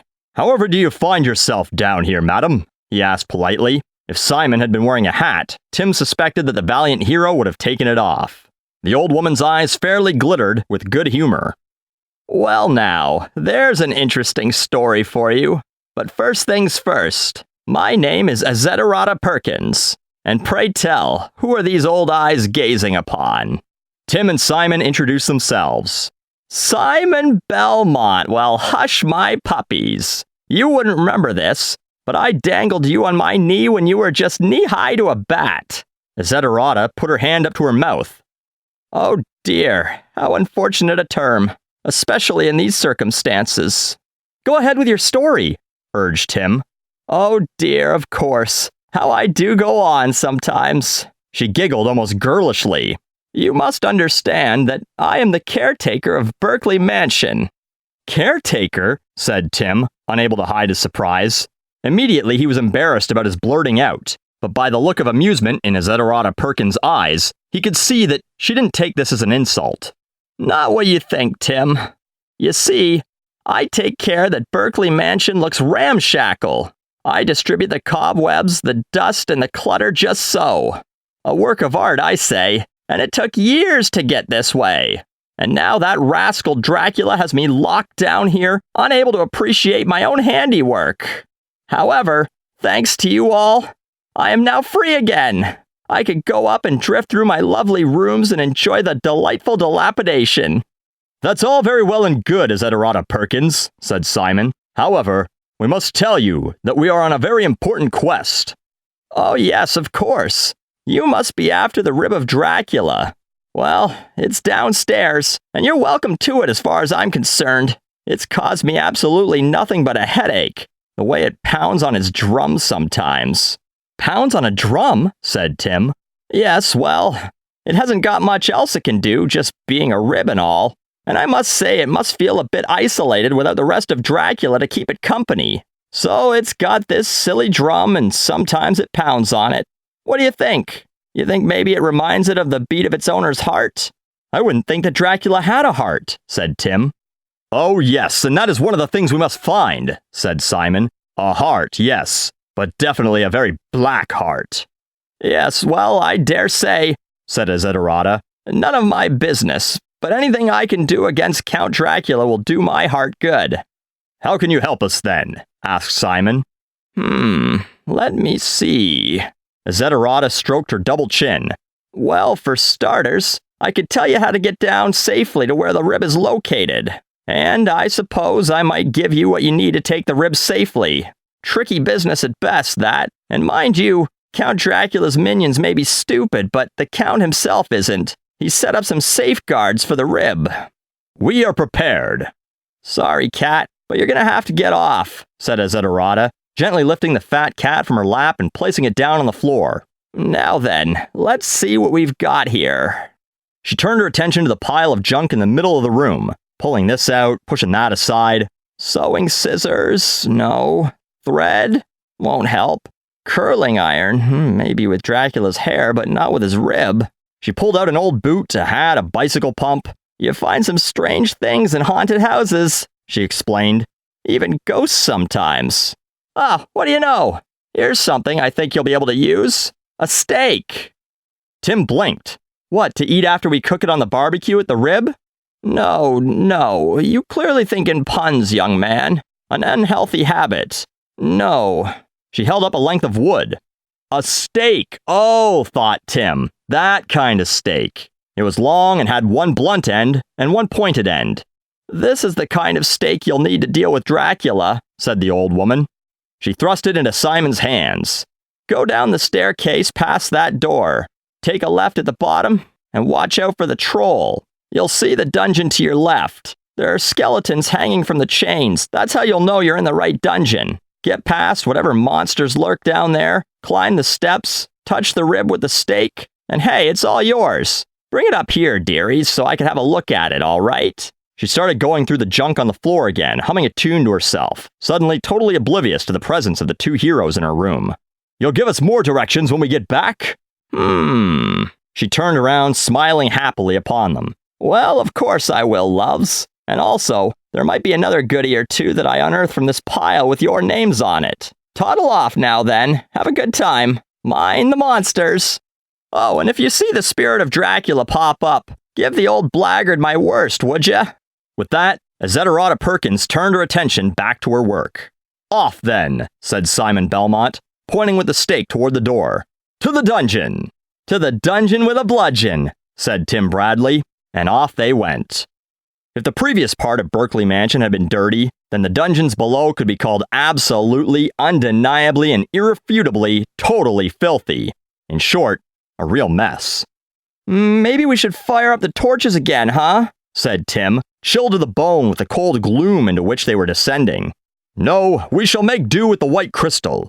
Look, see how nicely it glows, so close to the stake. This oaken stake must have magical properties as well. Good magical properties. Well, all I can say is that I wish the good Lady Litter had given us a magical heater." "You are beginning to complain too much, Timothy Bradley. Did you think that a quest of this nature would be comfortable?" Tim thought about that. True, when he sat down for a game of Castlevania, it was usually in his temperature control room at home, be it air-conditioned or heated. "All I can say is this experience certainly makes me appreciate heroes more." He rubbed his rumbling stomach. "Especially hero sandwiches. Boy, I could use one right now with some ham and cheese, salami and lettuce, tomato, and gee, don't forget the hot peppers. Hold the mayo." "You are a very strange young man," said Simon. Tim laughed. He thought about digging into his pack for another hunk of chocolate, but he'd eaten so many already that he had to admit that even in this frightening and suspenseful moment, he was so chock full of chocolate that he just couldn't possibly indulge himself in another. It was on the lower level, just where the lady caretaker had told them to expect it, that Tim and Simon encountered the troll. It was not quite what they expected. Chapter 12. Stakeout. That it was a monster, there could be no doubt. That it was the most peculiar monster that Tim Bradley had ever seen in all the movies, comics, or television he'd experienced, there could be no doubt either. "Good grief!" Tim gasped, getting his sword ready. "Prepare for battle, my fine assistant," shouted Simon Belmont, brandishing his whip. "I think we shall have an excellent little tussle against this one." The monster was tall. It walked like a man, but that was where the resemblance ended. Its face was like lizard hide. Its head looked as though someone had jammed a basketball through its fanged mouth. It looked, thought Tim, like the creature from the Black Lagoon after a long spell on the wrong side of the lead shield in a nuclear reactor. "Ugh!" it growled. "Back, O villainous creature of the night," said Simon Belmont, bringing his arm back for a snap of the whip. "Hey, hold on there," said the thing. "I said because I just stubbed my toe trying to get away from you guys. You want to give me a break?" "I do not trust you," said Simon, and he flung the whip over his shoulder, preparing to strike. However, Tim stepped in and stayed Simon's hand, causing the whip to strike the wall instead of the monster. "Why did you do that?" screamed Simon Belmont, his face growing red. "I don't remember if anger is one of those 7 deadly sins," said Tim. "But you sure are getting out of control. I don't care how ugly the thing is. It's asked for a chance to explain what it's up to." "But it is a creature of Dracula," said Simon, growing more furious. "Hey, simmer down, Simon. It looks like you're more a creature of Dracula now than it is. I mean, show a little mercy. Just because it's big, wicked-looking, and ugly doesn't mean it works for Dracula." "Please," said the creature, "your companion is correct. Allow me to introduce myself. My name is Freddy." "Say, no kidding. We have a guy in the horror movies back home. His name is Freddy, too." But Freddy with an IE? No, I suppose it's with a Y. "Well, there you go. All good monsters have their names end with an IE. All bad ones with a Y. Helps keep things straight." "Good monsters?" said Simon skeptically. "Give the fellow a break," said Freddy, rearing to his full height with no small amount of indignity. A clatter of loose scales tumbled to the floor like snow. "I have a few bad habits, and we all lose our temper sometimes, but all in all, I must say, I'm a pretty nice guy." "Why, then, has Dracula not possessed you?" "Don't you think he hasn't tried? But you see, we smart monsters," Freddy tapped his bulbous head cagily, "we know how to outwit the old skunk. It's the dumb ones that are in its sway. Not that we don't get tempted sometimes." "Yes," said Simon, "I too have a temptation problem. This is one of the reasons that Timothy Bradley is here with me, to remind me that I am being tempted, and again, he has done an excellent job, and I thank him." "And I thank him too," said Freddy, bloodshot thyroid eyes bulging almost comically. "But for you, good Sir Timothy, I most surely would have been snapped back into ye old nasty dimension from whence all monsters good and bad arise. And let me tell you, that is not a nice place. No, I far prefer the twisted passages of Berkeley Mansion and Vero's Woods to that other dimension." "But that is where we're trying to send Dracula, isn't it?" said Tim excitedly. "Precisely," said Simon. "But he stubbornly clings to this world. Why is this, Freddy monster? What is the allure of the land of Castlevania that Count Dracula should want to stay here when it would be so much easier for him to just let go and drift back to his home dimension?" "Simple," said Freddy. "Here he's big stuff. Back home he's just another creep. Here he's boss. Back there, he takes orders." "But who from?" "The biggest monster of them all, that's who. The master of death, Thanatos." Freddy Monster shivered. "Gazookas! It gives me the willies just to think about him. Just pray you don't ever run into him." "Thank you for your advice, Freddy Monster," said Simon with the utmost seriousness. "But perhaps you can be of further help to us." "Sure, advice I can give, but I can't help you get to Dracula. We got sort of a truce, you see." "That's all right," Tim said. "All we need is some help. The lady caretaker upstairs mentioned that there are all kinds of unpleasant creatures down in this cellar." "Oh yes, she would know. Well, we're just monsters, don't you know? Well, I guess I can put the word out. Can't guarantee much, though." Freddy smiled. Maybe you could also tell us where the dungeon with Dracula's rib is? Oh, sure, that smelly old thing. Freddy Monster pointed a claw. It's that way. Take a right at the fork. Thanks, Freddy, said Tim. You've been a real help. You're a real credit to monsterdom. Freddy Monster took a deep bow, dislodging a number of small, furry insects from the crevices on his body, all of which scurried back to his hairy feet for shelter. Glad to be of service to you, gentlemen. Tim and Simon bowed in return. Then they headed deeper into the darkness of the dungeons. The skeletons were what tipped Tim to the fact that they were in the right place. It was dark and dank, just like a dungeon was supposed to be. Somewhere water dripped, and in the distance monsters shuffled. But it was when Tim smacked into the hanging bones that he knew they'd made it.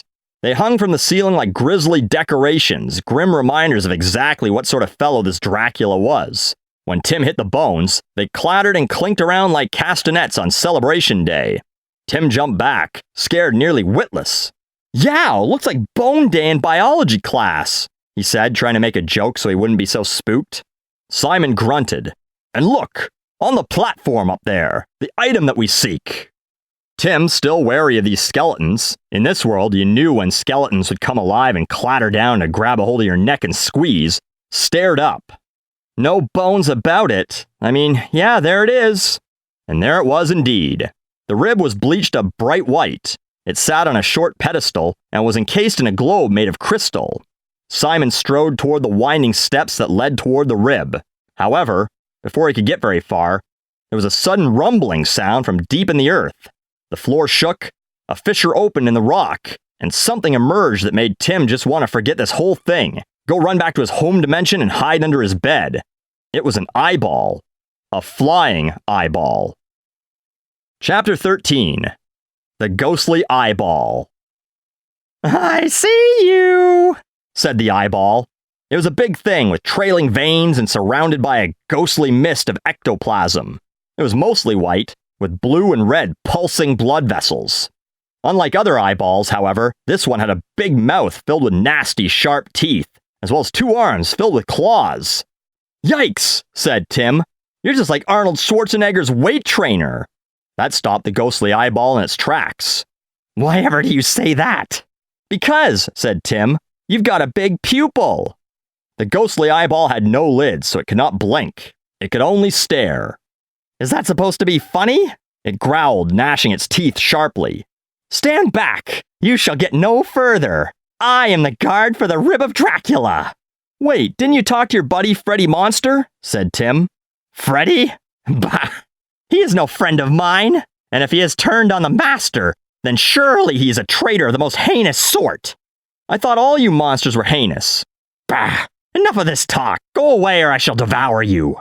"Sorry," said Simon Belmont.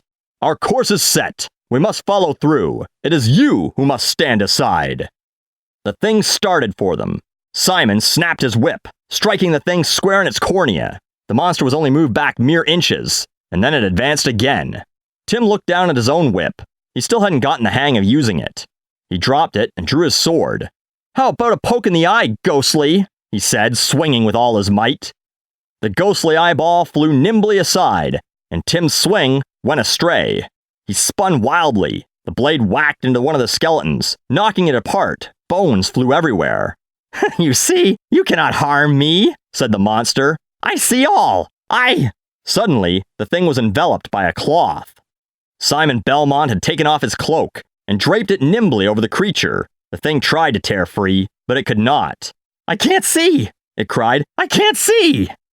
Simon then took the arrow and jabbed it hard, under the edges of the cloth. There was a loud pop. A spume of green gases, smelling of bilge water, billowed out raggedly, followed by a burst of light. Then the cape fluttered to the ground, limp as a flat tire. It's gone," gasped Tim. "Yes, tossed back to its home dimension." "The dimension of monsters," Tim shivered. "That's one place I sure don't want to take a walk in on a cold and lonely night. Boy, Castlevania's bad enough." But Simon wasn't listening. He was busy looking up at the pedestal, upon which rested the rib of Dracula. With the ghostly eyeball gone, Tim felt much more self-confident about this whole business. "I'll get it," he said, and rushed ahead of Simon, running smack into an invisible wall. Ouch, he said, almost falling backward onto the floor. I almost broke my nose. You know, I think this arrow might help us again, said Simon. He advanced to the spot where the invisible wall had stopped Tim. He stabbed at the wall with the arrow's head.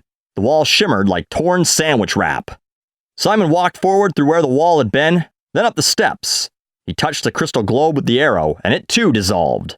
Then he touched the rib of Dracula with the arrow. The rib shuddered and radiated a faint sparkle. He picked it up.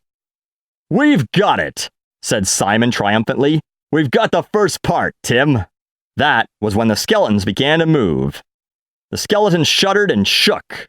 "Yikes," said Tim. "Dracula's making no bones about the fact he doesn't like us."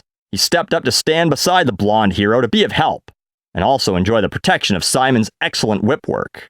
When he turned, he saw the skeletons were joining together, and from their joined bones and skulls, a face was forming. The face of Count Dracula.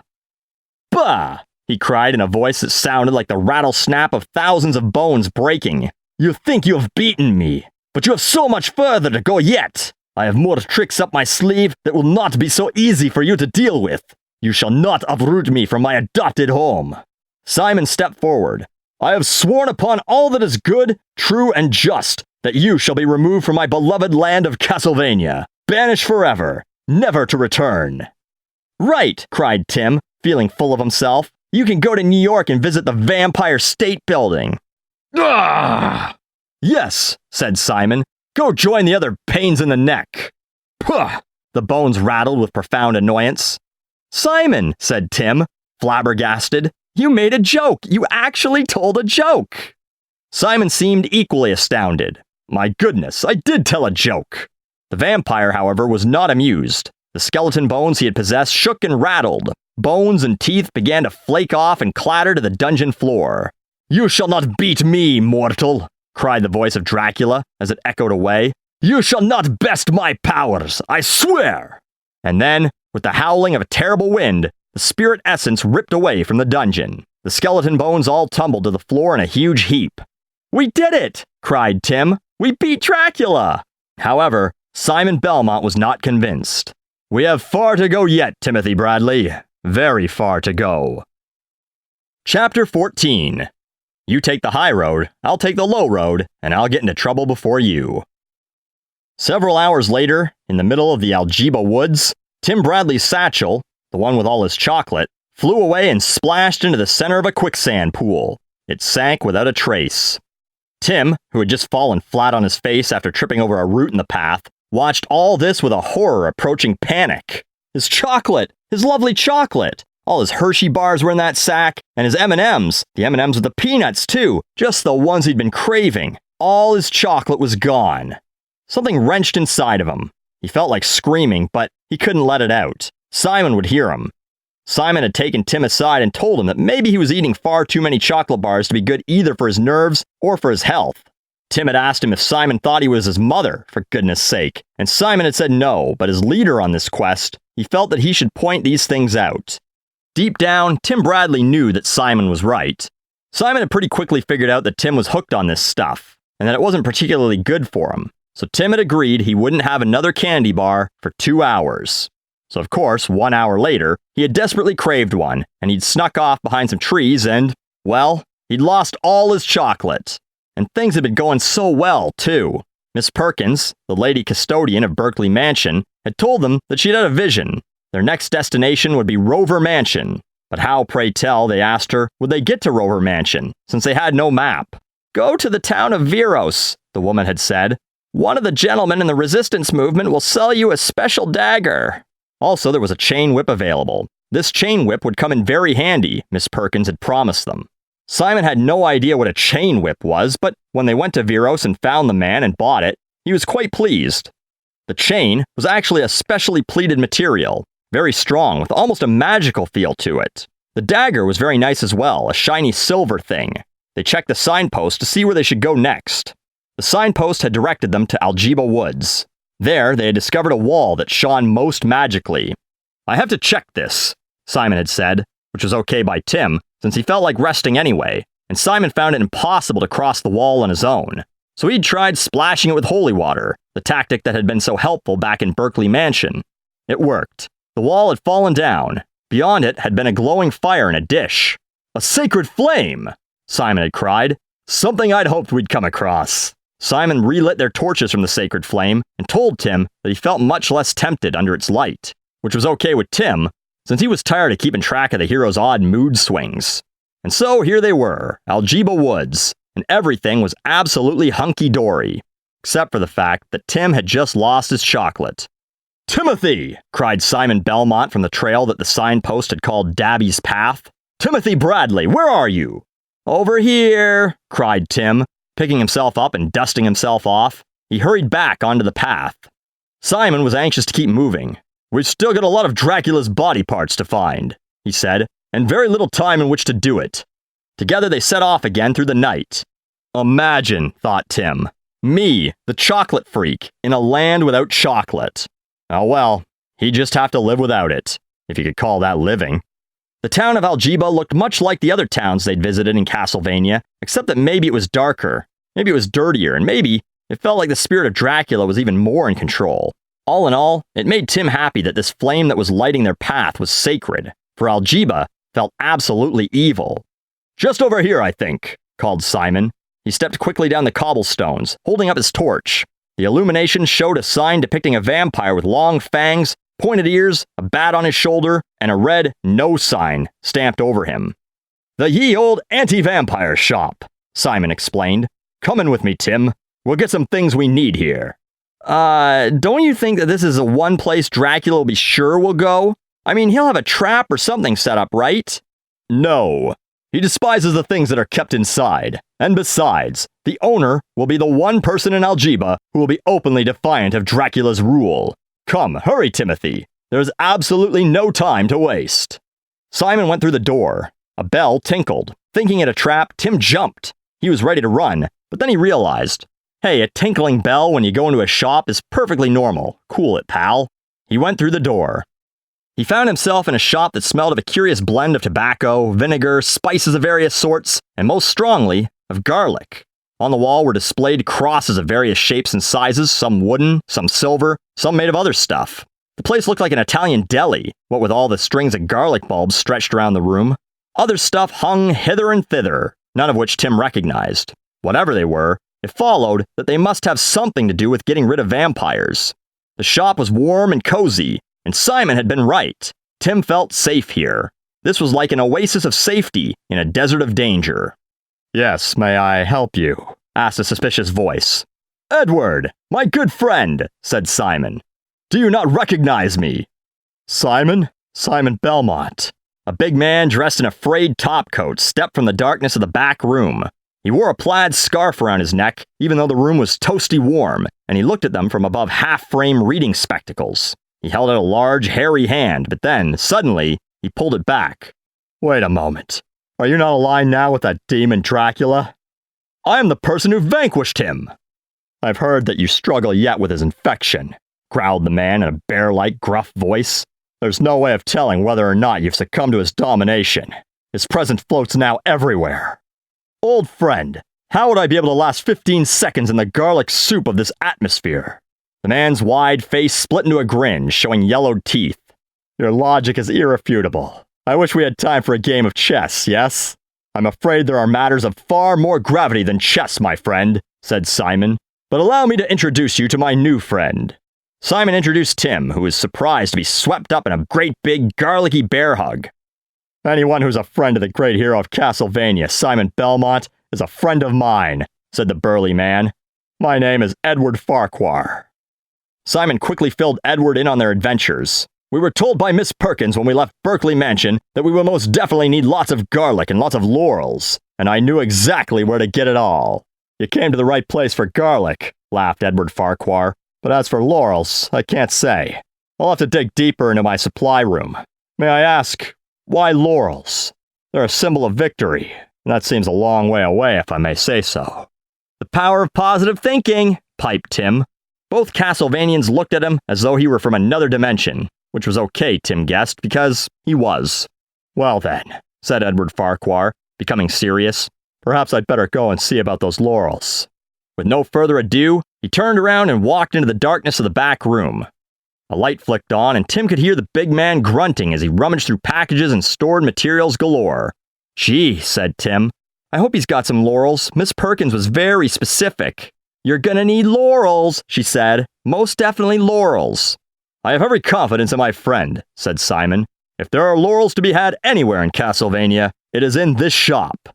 Tim said, Whatever you say, Suddenly, a teddy bear sailed through the opening, bouncing against the opposite wall and landing face up, button eyes staring at Tim. Immediately afterward, a stuffed giraffe followed its cloth cousin. Then immediately afterward, a stuffed koala bear. What does he have back there? Said Tim. A kitty zoo? Oh, it reminds me, Simon. Who is beautiful, gray, and wears glass slippers? Tim, I hardly think. Cinderelephant! I don't understand. Come on, you've heard the story of Cinderella and the glass slipper. I mean, you could have been Prince Charming yourself, Simon. Simon blinked. Prince Charming. Never mind, you really are no fun, you know. This is not a fun situation, Timothy. My very soul is at stake, to say nothing of the future of my beloved Castlevania. Tim felt the definite craving for chocolate. Now. All this seriousness, and especially all this garlic, were getting to him. However, his sinking feelings were interrupted by yet more objects hurtling from the back room. Gadzooks! Simon cried to Edward Farquhar.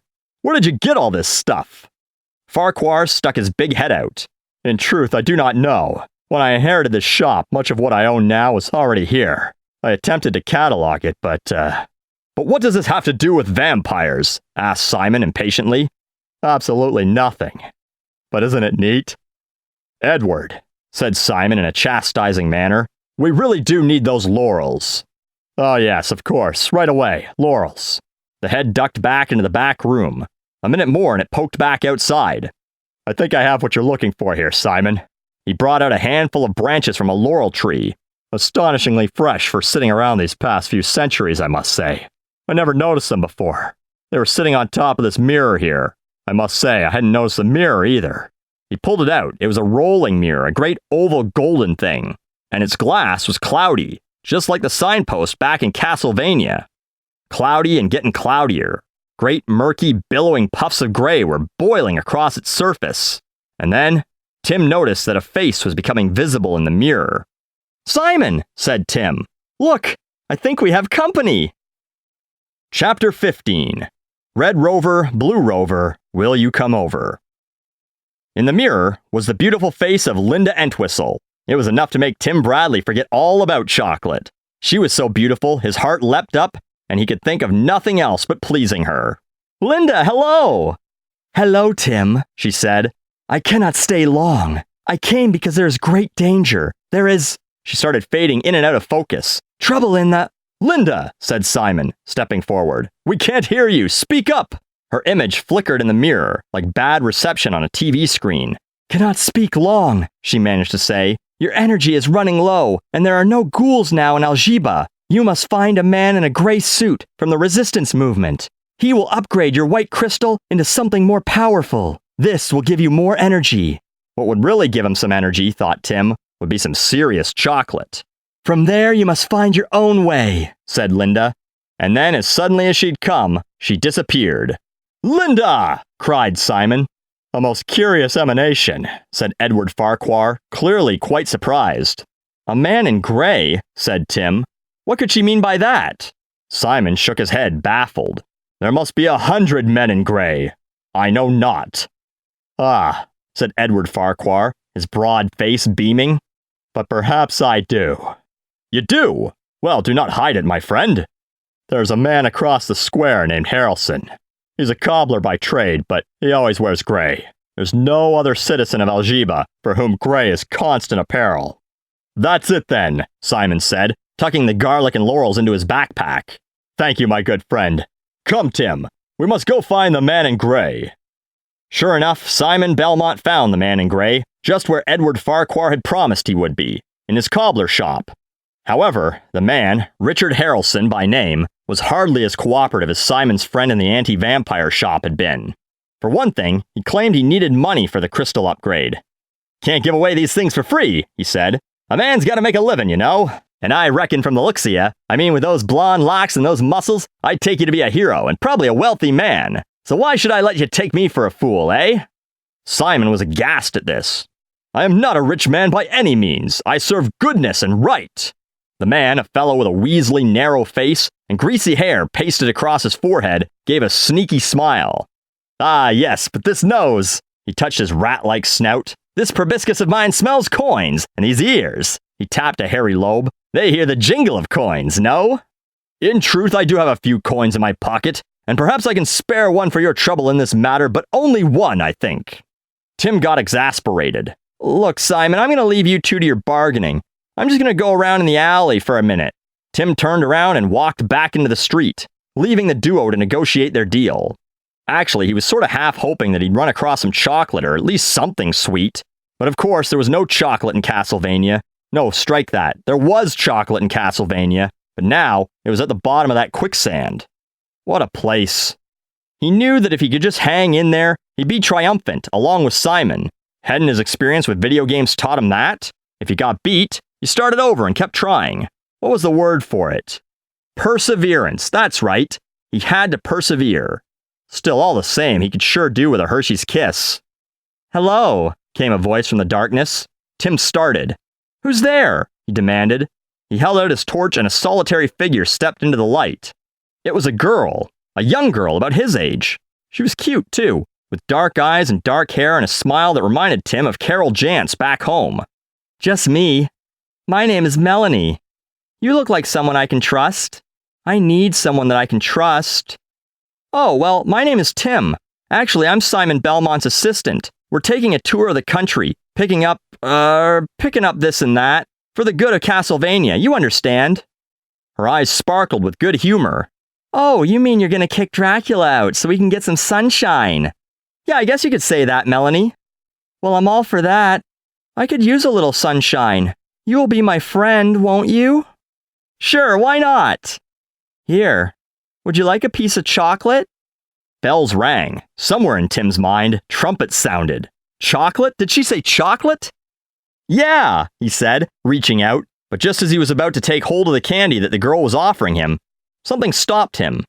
What was a girl doing with this stuff? Wait a second, he said, not knowing whether or not to be suspicious, but pretty sure that something was rotten in Castlevania. Simon Belmont says there's no chocolate in Castlevania. I get it from a special place, Melanie said. Go ahead, take it. It's a chocolate truffle. Godiva chocolate. Godivas, of course, were some of the very best chocolates there were. And suddenly, Tim could almost smell the piece of chocolate. The scent of sweet ecstasy wandered under his nose. He could almost taste it. He felt an almost uncontrollable urge to reach out and grab that candy and cram it into his mouth. But he restrained himself. What's wrong? Asked Melanie. Don't you trust me? No, I trust you. This is just a trick. Dracula. Suddenly, Melanie's face began to distort and change. Her nose grew, and fangs came out of her mouth. After a few seconds, her true identity was revealed. Melanie was really Dracula in disguise. Smiling, Dracula turned to Tim. Stop interfering and head back to your own dimension. If you leave now, I'll give you all the chocolate you can eat. No, said Tim. What? Said the vampire. No, said Tim, forcibly stopping himself. No, I'm not going back until we've kicked your sorry spirit back to the dimension where it belongs. The result in the vampire was radical. At first, the fearsome face showed nothing. Then, disbelief flickered, to be replaced immediately by an explosion of hate and fury. Impossible! Nobody resists the temptations of Dracula! Has it occurred to you, you little piece of rot, that because of this decision you may never, ever taste the extraordinary taste bud pleasures of chocolate again? Tim cringed. That hadn't occurred to him, and he wasn't sure if Dracula was bluffing, but even if he was, the young man intended to stick to his guns. I don't care! Now just go away! You can't hurt me! You don't even have a body! Little rodent. Very well, but I warn you, you shall regret this day for the rest of your life.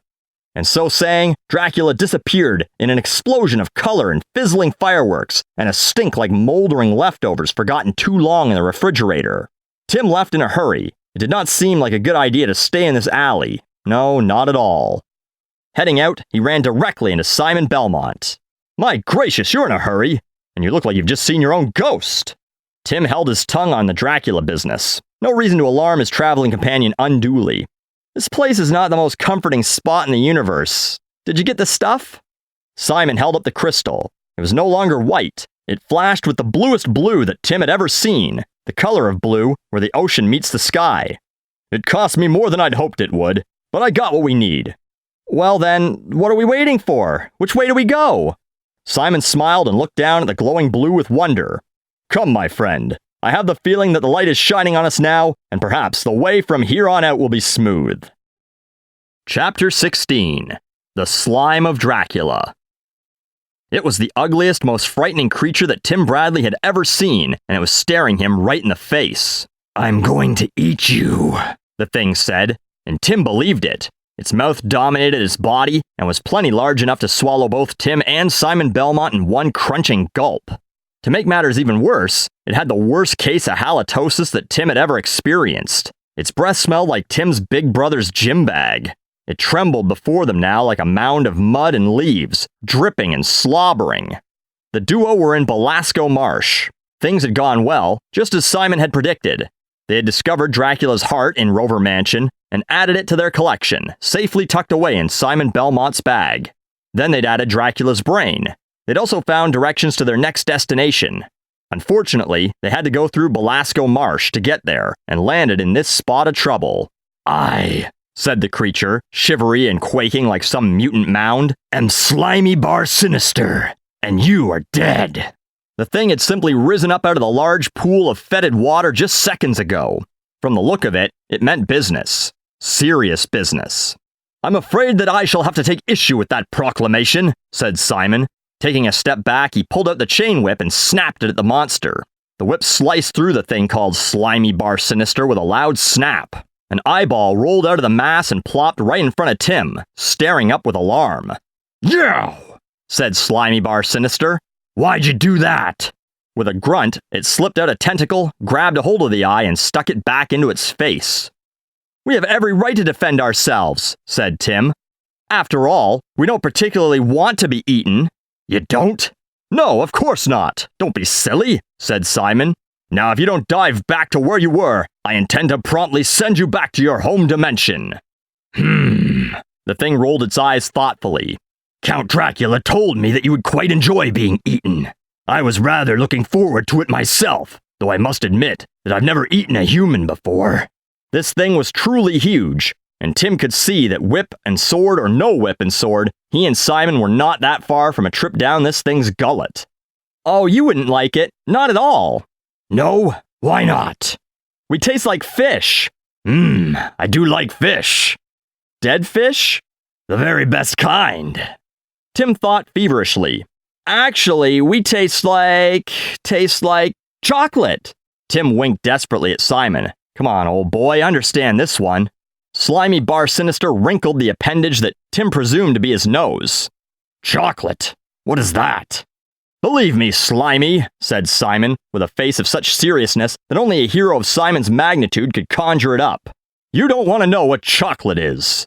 This statement, and the clear sincerity with which it was spoken, had a profound impact upon Slimy Bar Sinister. The creature, before a sickly green and chartreuse in color, abruptly turned shades of blue, red, and purple. His skin rippled like old pudding. Ugh. You see, Slimy? You want absolutely nothing to do with eating us. Dracula lied to you. We're totally indigestible. Tim stepped forward, bravely holding out a hand. Here you go. Have a lick if you want. Taste test. The creature quivered back like an amoeba. No! Get away, you foul, disgusting creature, it said. Don't touch me. Ugh. You had best watch out, thing, said Simon, waving his whip threateningly. Else he will tell you a silly joke, or worse, make a bad pun. This was simply too much for Slimy Bar Sinister. No, please, anything but that. Why did the monster cross the road? Snapped Tim. Slimy Bar Sinister slunk back, holding out its tentacles to ward off his attackers. No, please. You must tell us where the next piece of Dracula is, commanded Simon. And while you're at it, why don't you tell us what the next piece of Dracula is? Why, it's Dracula's eyeball, of course, said Slimy Bar Sinister. And it's in Brahm's mansion, of course. Just take the lower path yonder. He pointed over to a weed patch. What else can you tell us? Demanded Simon. You need not have feared me. I see you have laurels. Merely wear them beneath your undergarments, and no other creature of these woods can harm you. Sounds kinda itchy to me, but maybe it's worth it. Can I go now? Yes, of course you can go, said Tim. Scoot, skedaddle, vamoose! The floppy creature took 3 wobbly steps and then jumped back into the sludge. So much for that joker, said Tim Bradley, brushing his hands symbolically. Yes, quite true, said Simon. Yet why do I have the feeling that things might not go so well in the future? A shiver raced up Tim Bradley's spine. He knew somehow that Simon Belmont was right. Chapter 17. Thanatos. Simon Belmont and Tim Bradley emerged from the 4th mansion, Simon holding his prize along with the other body parts in his canvas sack, Dracula's eyeball. Well, said Tim, feeling pretty good, of the 4 parts we've found so far, I guess Dracula's brain doesn't add much weight to that sack. His cunning must be in his entire body, said Simon. You should not underestimate him, Tim. It was then that Thanatos, the Master of Death, remember, showed up.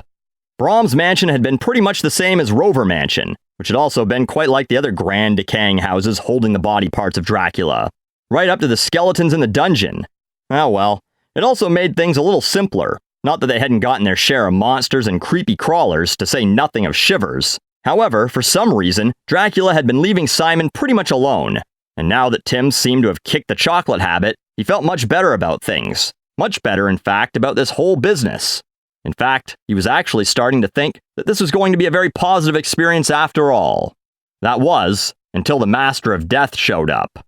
Thanatos erupted out of thin air, right in front of the path to the forest like a bolt of lightning in the middle of a thunderstorm. When Tim's eyes recovered from the blast of sizzling white light, he opened them and saw the thing standing in front of them. Heaven help us, said Simon Belmont, flinging his whip back into readiness, as though that would help. From the size of this guy, it looked as though it was going to take a lot more than just a whip, even if it was a magical chain whip, to deal with him. Tim Bradley could not speak, let alone come up with a cute quip. This joker was absolutely incredible. I am Thanatos, Master of Death, said the big guy. Look on me in despair. He seemed to be about 20 feet tall, with legs like trunks of trees, arms with biceps that would make Arnold Schwarzenegger gasp with envy, and a chest as thick as a Sherman tank. But it was as much his outfit as his size that made Tim freak out almost totally. Thanatos looked like a hood straight out of Flatbush, Brooklyn in the 1950s, who had made a time stop in the current heavy metal era for some jewelry. He wore black leather pants with a black shirt, littered with chains and spangles and other cheap jewelry. He wore the classic black leather motorcycle jacket. On his wrists were leather bracelets with studs. His face was like a cross between something out of a 50s horror movie and someone out of a 40s gangster film. His entire face was broad. His hair was cut flat top style. There was a ring in his nose, making him look much like a bull who just stepped off a motorcycle after a high-speed dust-up with the cops. You, I shall toss back to your home dimension, Thanatos said to Tim Bradley, gesturing with a hand the size of Tim's room. And you, Simon Belmont. He lifted his boots so high that Tim could see the hobnails on the bottom. You I shall crush. Simon Belmont looked unfazed at this threat. Tim guessed that was one of the nice things about being a hero. You didn't get too upset when big guys threatened you. You just took it all in stride and figured that this was just the next part of your mission or quest or duty. Tim, on the other hand, did not consider himself a hero. Tim considered himself a 14-year-old who had stumbled into something that he didn't really want to be in, but who had decided that it was best for all involved that he see the whole thing through to the end. Now, however, he wasn't so sure. All the other parts of this journey had been scary and frightening, sure, but they had been fun compared to this guy, and this guy really and truly meant business. And when he killed someone, that person was dead with a capital D. And who knew, maybe worse than dead. The thing started to advance, pounding forward like a Japanese horror movie made real. The spangles and jewelry flashed with an infernal light of their own. The smell of the thing advanced before it, a wave of seaweed and dead jellyfish. The very air began to crackle with energy. Simon Belmont cracked his whip, but it snapped against some kind of force field. The tip exploded into a shower of sparks. Fear grabbed Tim Bradley. He felt as though his courage were seeping through the bottoms of his feet. He had the almost uncontrollable urge to turn and run just as hard as he could. Simon Belmont flicked the whip back again. His face was resolute, sure of victory. He hurled the whip, And then the impossible happened. Thanatos, Master of Death, reached out with one of his hands, and he reached out so quickly that Tim could barely see him move. The hand shot out, wrapped around Simon's body, and pulled him forward toward his face.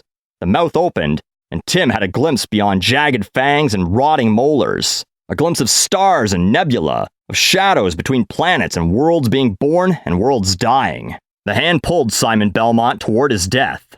Almost unable to stop himself, Tim turned to run. He had to get out, had to get away. Had to. But then he stopped. He forcibly called himself to a stop, got a grip on the fear that had grabbed him with every bit as much force as the Master of Death had used to grab Simon. No, he was bigger than his fear. Besides, hadn't Thanatos said something very important, something very telling? "Stop right there, this instant!" called Tim Bradley. "Don't you dare eat that hero!" He said it with such authority and such loudness that Thanatos did stop. He held Simon Belmont dangling just inches from the chasm of nothingness, and his eyes rolled like bloodshot marbles toward Tim Bradley, looking down as a cook might on some troublesome mouse squeaking for cheese in the pantry. "Who dares challenge Thanatos, Master of Death?" the great leather being demanded.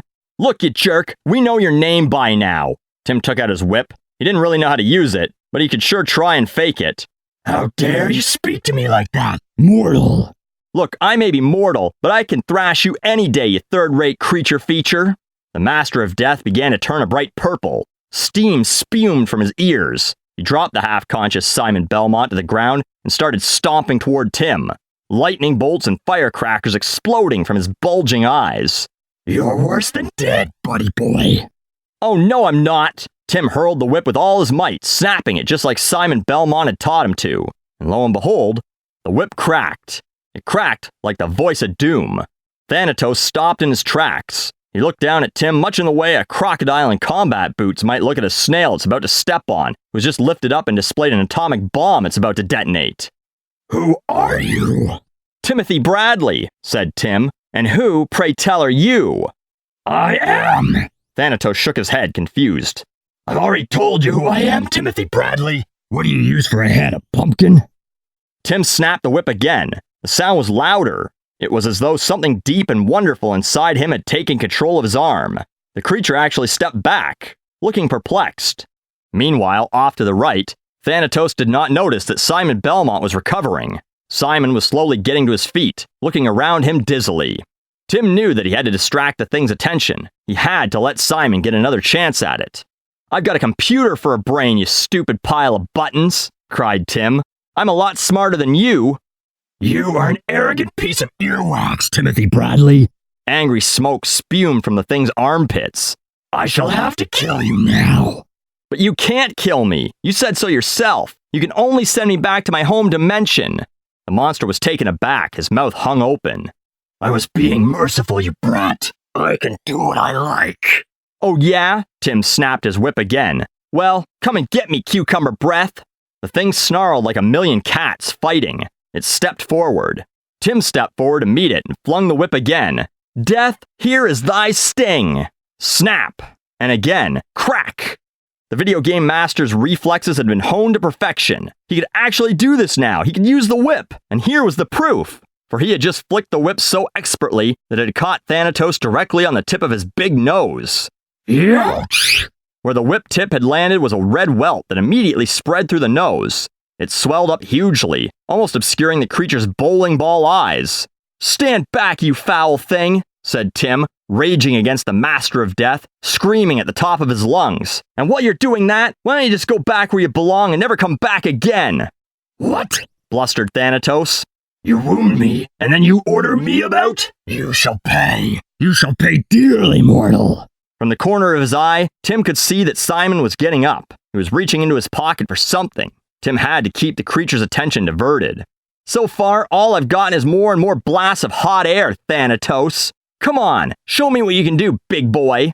Quaking with fury, the monster charged Tim. However, Simon Belmont leapt into action. Literally. He jumped upon the creature's back, flinging the whip around its neck. Then he jammed one eye with the blue crystal and the other with a batch of garlic cloves, blinding the monster. Thanatos howled with vexation and fury. Strike him in the chest, Tim! Strike him in the chest! Tim ran up and hit Thanatos in the chest with a clenched fist. No, said Simon, fighting for all he was worth to stay on the creature, who was bucking like a Brahmin bull. With the thorn whip! With the thorn whip, Tim! Oh! Tim stepped back and aimed and let go. Snap! The biggest snap of all. Thanatos gave one more mighty heave, tossing Simon Belmont off once more. However, he did not look as though he were about to charge Tim any longer. In fact, the Master of Death looked like he was very ill, or about to explode. Or perhaps both.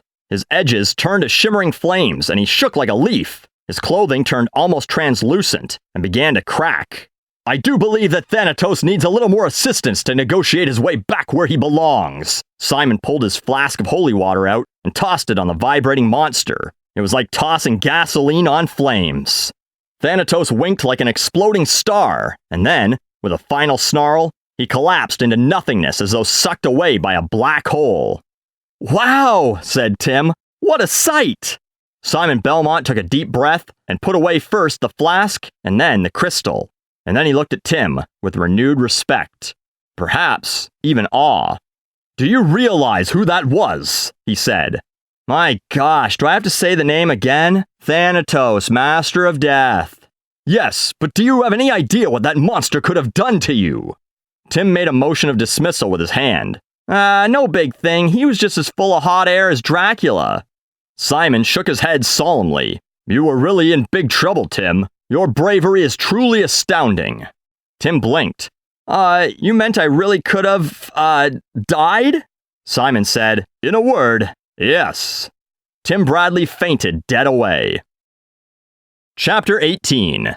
The Final Confrontation, Part 1.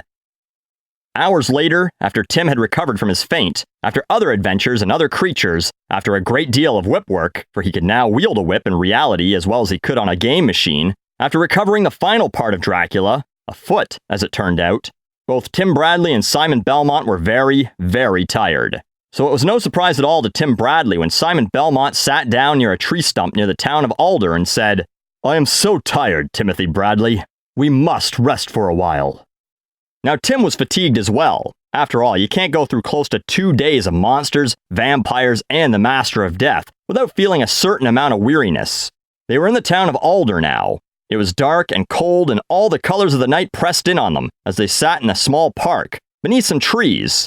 There were no lights in any houses, nor were there any taverns to welcome them with warmth and song.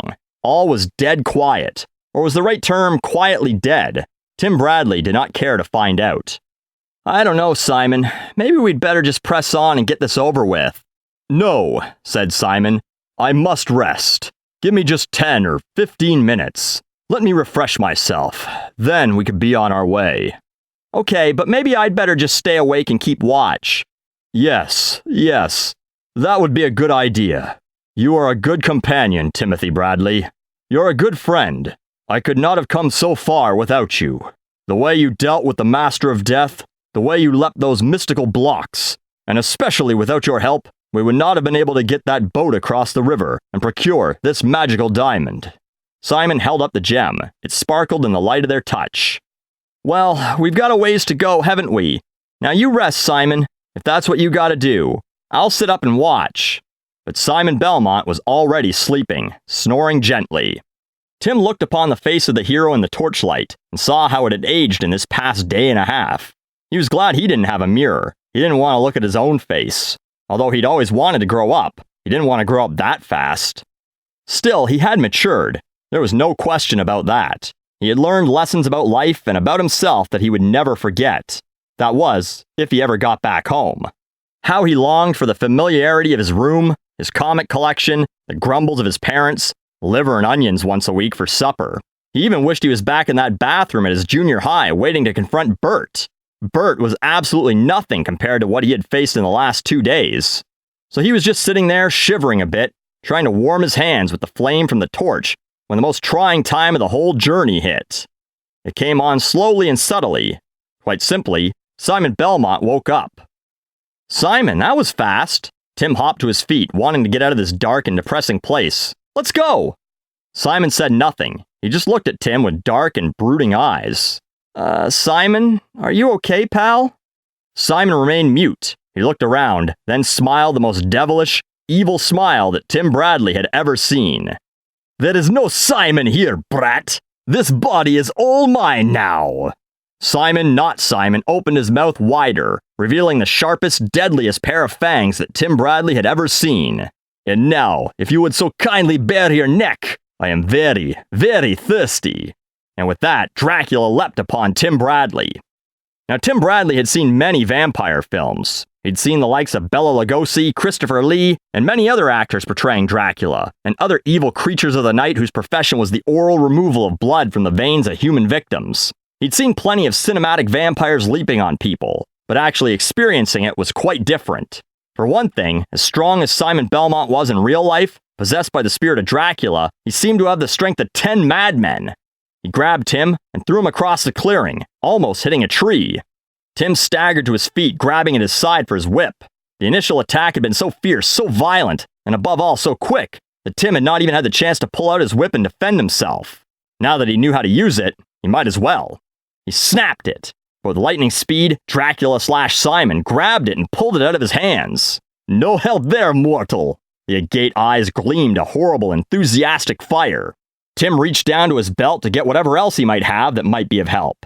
He came up holding something hard and round. "Ah, a bulb of garlic! That should do the trick! Get back, I say!" he cried, brandishing the garlic. "Yum!" said Dracula/Simon. He grabbed the garlic and popped it into his mouth, crunching it up through a big fat grin. "My favorite!" "Yikes!" said Tim. "I thought the vampires were supposed to hate garlic." "I absolutely loathe the stuff. In fact, I dare say my body parts in the bag yonder are trembling with disgust. But you'll see, I'm in Simon Belmont's body, so it really doesn't affect me. I don't suppose you'd have another bulb, would you? I could just breathe on you and you'd die." Dracula/Simon bent his head back and an absolutely hideous laugh escaped. He exclaimed, "I am going to have so much fun with you, little puny man." And he jumped again.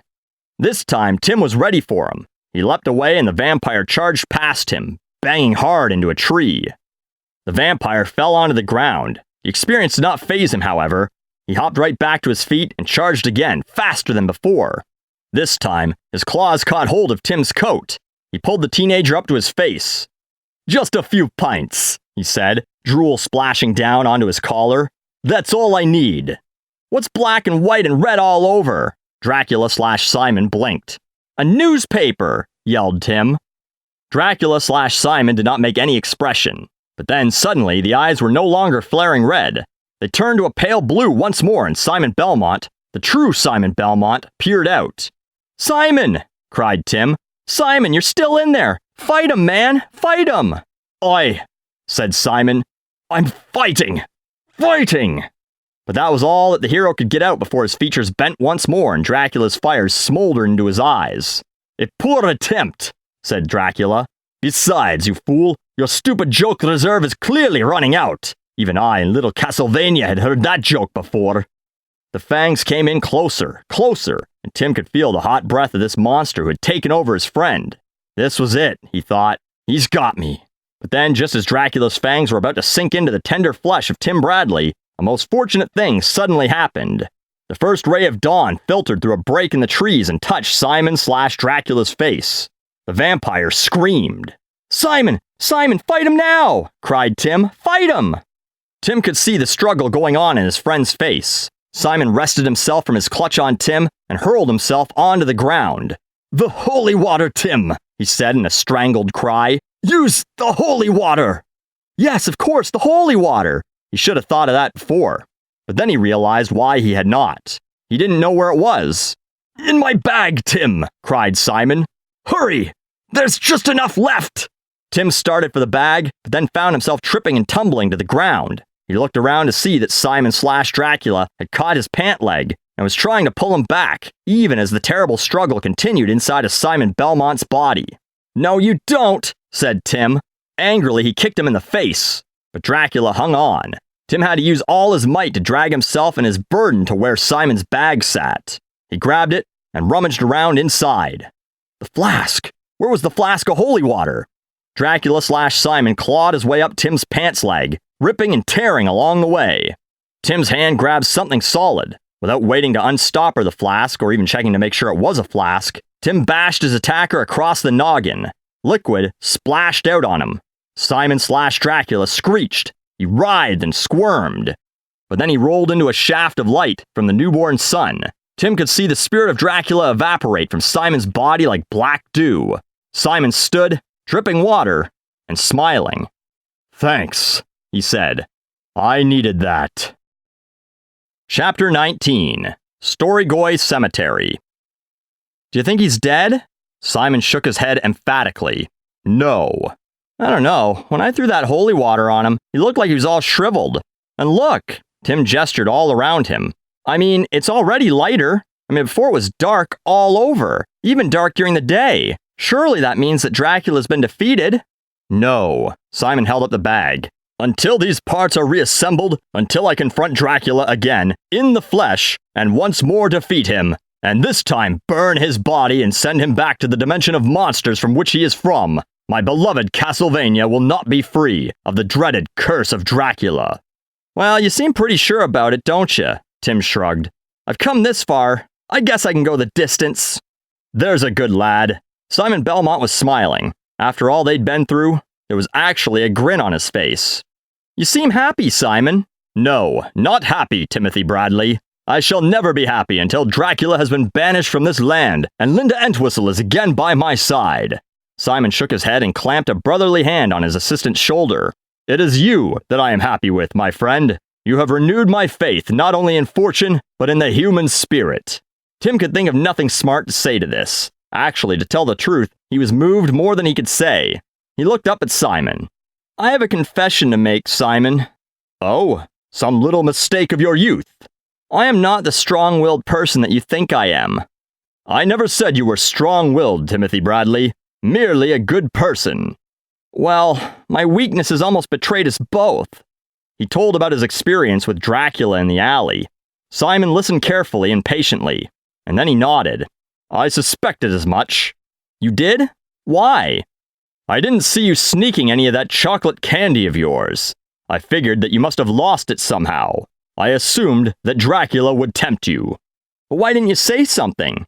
There are certain matters, Tim Bradley, that an individual can only take care of himself. However, be assured that if I had ever thought that you would not have been able to deal with the temptations of Dracula, I would have come to your support immediately, and with all of my available powers.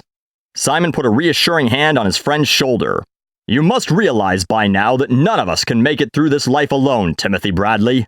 We all need each other's help. Oh yeah? Said Tim, grinning. What about my video games? I do all those on my own. Ah, but did I not see a few How to Score More Points videotapes on your shelf? Tim blushed.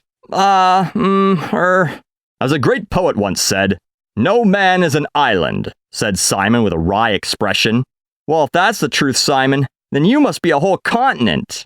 Simon laughed good-naturedly. And you a whole world unto yourself, Timothy Bradley. And a very warped, twisted, and fun world at that. Thanks, I'll take that as a compliment. A little embarrassed, he looked around him, only realizing now exactly where they had come. It's a cemetery, Tim exclaimed. But not just any cemetery, Simon assured him. It's Storygoy Cemetery. Storygoy Cemetery, said Tim. But what does that mean? Look about you, Timothy Bradley, and you shall surely see.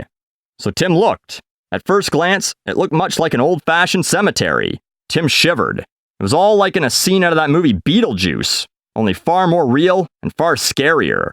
He had not only run out of silly jokes and puns, he didn't feel like using them anyway. This neither seemed like the time nor the place. What are you talking about? Tim asked, more than a little baffled. Look closer, said Simon. Look at one of the graves. Tim shrugged and peered closer at one of the graves. Here lie the moldering remains of Jacob Varley, it said. So, I still don't see anything Suddenly, hands sprouted from the sides of the gravestone and grabbed Tim Bradley by the shirt. A mouth formed in the gravestone. The hands pulled Tim closer. Yikes! Simon said, Don't worry, Tim. It won't harm you. The gravestone said, Hey kid, boy do I have a story to tell you. You want to hear how I died? Or shall I start from the beginning?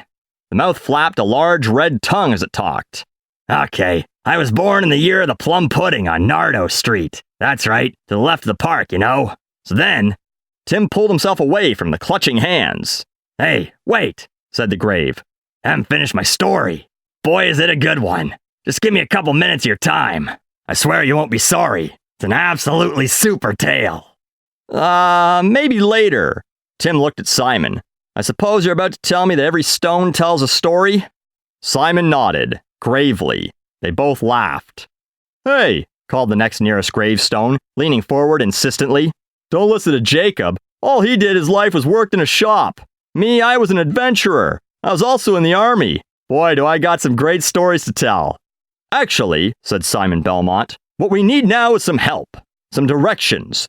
We've got Dracula's body parts here, but I've got to take them someplace special to assemble them and fight Dracula in person so that I can remove Castlevania's curse, to say nothing of my own. Ah, said another bigger gravestone with a bigger mouth. These guys are really boring. Listen to my story, and then we'll tell you what you're gonna have to do. I'm afraid we don't really have time, said Tim. We've got until sundown tonight to do this, and although it's still kind of cloudy up there, it's well past noon. Pah, plenty of time, said the Jacob grave. And maybe I did have a boring life, but I tell ya, the people who came into my shop brought some wonderful stories. Like the sailor who just taken a trip with none other than Pegnose the pirate. Now there's a story. No, really, insisted Simon. We do need to get out of here and on our way. No, you don't. Listen to my story. Now listen to my story. I got tall tales to beat the band. The clamor in the cemetery was so noisy that Tim had to put his hands over his ears. Oh dear, said Simon Belmont. It looks as though I'm going to have to use the secret weapon here. He held up the garlic necklace. Immediately, there was silence. Ugh, P.U. garlic. Put it away! Get that junk out of here! Simon waved the garlic, blowing the fumes out toward the assembled gravestones. I will, but only if you will cooperate with us. Okay. Put those stink balls away. I'll tell you what you want to know. Just get rid of that stuff. Simon slipped the garlic back under his cloak. Okay then, gravestones. What do you have to say for yourselves? The gravestones of Storygoy Cemetery told them to take the top path through the woods. Tim and Simon did so.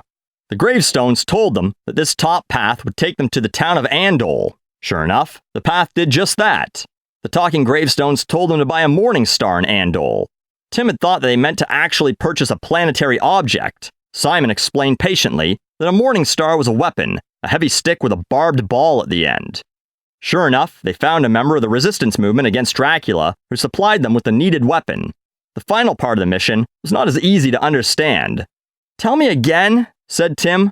I'm not sure if I heard those weird gravestones right. Oh, you heard them correctly, said Simon. Next we have to catch a ride on a tornado. Tim sighed. I was afraid that that was what they said. And they headed away from the town of Andol toward their final appointment with Dracula. Chapter 20.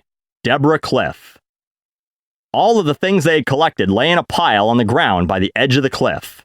Except for the pieces of Dracula. Those were still in the sack, slung over Simon's shoulder. They would not part with it. They were out in the open now, beneath a darkening sky. The clouds whirled around them, as though the weather itself was aware of the importance of what was about to happen. Tim had absolutely no idea what would happen next. All he could do was just stick with Simon Belmont and trust in him. They had been guided to the very edge of Castlevania, to that dark place known as Deborah Cliff, where one dimension jutted into the next. There was the smell of sea here, and a massive mountain range rose along the horizon until it merged into the pure black of the stuff between universes. Lightning lashed at a distant, nameless sea, and thunder crashed. Simon Belmont prepared himself. He carefully held the crystal that Linda Entwistle had guided them to. It was red now. It sparkled and glowed. Here it is, Linda, said Simon. The power you invested in me. The faith and love you gave me. Here it is. I give it back. I give it back to Castlevania. I offer up everything to the powers of good in all the universe. Please, send us now to the place where I can do my final battle with Dracula. Indeed, the crystal seemed to sparkle somewhat less. The waves stopped crashing, the wind stopped blowing, and the thunder and lightning stopped. All was still. Ominously still. What's happening? asked Tim, unable to take the suspense anymore. Shh! Can't you hear it? Hear what? I can't hear anything. There it is! Simon's eyes glittered with anticipation. Off to the right, yonder! Tim listened harder, and this time he did indeed hear something. It came down from the north like a howl of a lonely wolf, and even as he listened, the sound grew louder, a sweeping, yowling sound. Then he saw it. It was a white cone, whirling on its end, snarling and growling with a power that Tim had never even imagined before, much less witnessed. A tornado, and it was coming straight for them. Tim's first instinct was to run just as fast as he could. This was, in a way, far more terrifying than anything supernatural that he'd seen in the past 2 days. This was raw, elemental power that could pick him up and smash him against a rock like a giant might crush a fly against a wall. Simon grabbed him by the arm. No, Tim, it is frightening, I know, terribly frightening. His long blonde hair was whirling with the harsh whip of the wind, and he had to yell to make himself heard above the din. But have faith, trust. Tim stopped himself. Yes, he had come this far. Now he had to do something that was, in its way, the most terrifying thing he'd done yet, which was to do nothing. He had to trust. He had to stay still, and just surrender himself to something far greater than he was. He had to trust the powers of good. Ultimately, that was what he had fought for all this time, and that was what he had fought through him against the darkness of Dracula. And knowing that, Tim Bradley realized that there was both good and bad in himself, in everyone, but it was the ultimate responsibility of all people to allow good to work through them to the benefit of all. It was an incredible revelation, and its power and nobility swept through Tim Bradley, cleaning out all the old residue of doubt. Still, he was scared, and Simon Belmont could clearly see that. Take my hand, Timothy Bradley, the hero said. Take my hand, and together we shall face this final challenge. Victory is but a leap of faith away. Tim nodded. He reached out, but a gust of wind grabbed him and pulled him away. Tim, cried Simon, take my hand. Take it so that we will not be separated. Tim struggled against the wind. It was gale force by now, close to 100 miles an hour.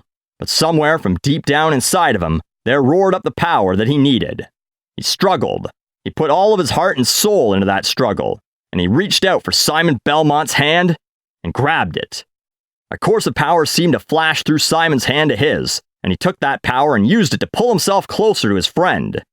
Hold on, Tim! Hold on! Here it comes! Tim looked up and he could see the tornado bend over like a crazy slinky toy. His first thought was to close his eyes, to just get away from this terrible thing. But he made himself stop. No, he would face it. If this was his death coming down to him, then he would face it. He would face it with his friend. The tornado dipped down and picked them up like toys, and flung them down into its throat. Tim Bradley lost consciousness. Chapter 21. The Castle Tower. When he woke up, at first he did not know where he was. He was laying on something hard, that much he knew. It was as hard as stone, and it was cold. In fact, as he turned over and reached out, he could see that in fact it was stone. Tim groaned and looked up. Above him, the sky swirled harsh and mean, basically black with an over-tinge of red. The air was charged with electricity. There was the feeling of danger. Crack! Simon's whip! Tim looked around. Sure enough, there he was, looking incredibly big, incredibly powerful. Simon Belmont, hero of Castlevania. Simon cracked the whip again. Clearly, he was just practicing for the final confrontation with Dracula. Tim, he said, you're awake. Yes, but how? Where? I let you sleep. You needed the rest. We still have a half hour to go before sunset. I needed to prepare before I engaged Dracula. Loosen my muscles. Prepare my spirit. He cracked the whip again. Tim looked around to get his bearings. They were on top of a castle tower. Tim could see the castle yard below. Farther spires were cloaked in a fine ghostly mist. Flags fluttered in a slight breeze. It's just like my dream. Simon looked up from his work with his whip. Dream? Yes, just before you came for me, that very morning I had a dream that I would be here on top of a tower, very much like this. He walked to the parapet and touched the stone. I guess you'd call that a premonition, wouldn't you? Simon grunted. He snapped his whip again. And then again, perhaps your heart has always been here in Castlevania. I know my parents say that my brain is trapped in Nintendo land, but I don't know about my heart. This is a place of the heart, Timothy Bradley. It is a place of the spirit. He went to a bag in the middle of the circle that was the top of the tower. But now, we must deal with more physical realities. He opened the bag and from it, he drew out the 5 pieces of Dracula's body. These he placed in a pile. Then he drew out a wooden stake, which he had purchased in Andol. Finally, he pulled out a jar of oil and some matches. This time, Simon Belmont intended to do the job properly. Stand back, Timothy Bradley. I am about to utter the spell given to me by Linda. The spell to bring Dracula's spirit back into his body? Simon nodded grimly. Are you prepared? Is your heart at peace with your maker? We may well die here on top of this tower. Well, we may well have died during the trip. Yes, but the danger is greatest here. It is for good reason that only a tornado can bring you to the top of Castlevania's Death Castle. It is a dreaded and terrible place, a place where only the bravest may tread, for it is here that one faces that which he fears the most. And what is that for you, Simon? I fear Dracula the most. Why do you think I stalk him so? He shuddered and closed his eyes. I have feared Dracula since I was a little boy. I was not born a hero, Timothy Bradley, but I have faced my fears. He who confronts his deepest dreads every day, that person is a hero. Simon stood further away. So come, hero. Stand beside me as I chant these words. Join me as I make my final stand against Dracula. Tim walked up to Simon. I'm proud to do so, Simon, and I'm proud to be your friend. Tell me, Timothy Bradley, what is your greatest fear now? What do you have to confront? Tim frowned. I am afraid that I shall not be a good enough fighter. Fear not, Tim. It makes no difference. In this place, it is not the skill with which one wields a weapon. It is the spirit and the willpower behind the hero. And these, good friend, you do not lack. He turned and faced the pile of Dracula's parts and began to intone the chant. By all that is good and all that is bad, bring back Dracula to this place of the sad. Conjure up his spirit from the air and fill up his body. Right there.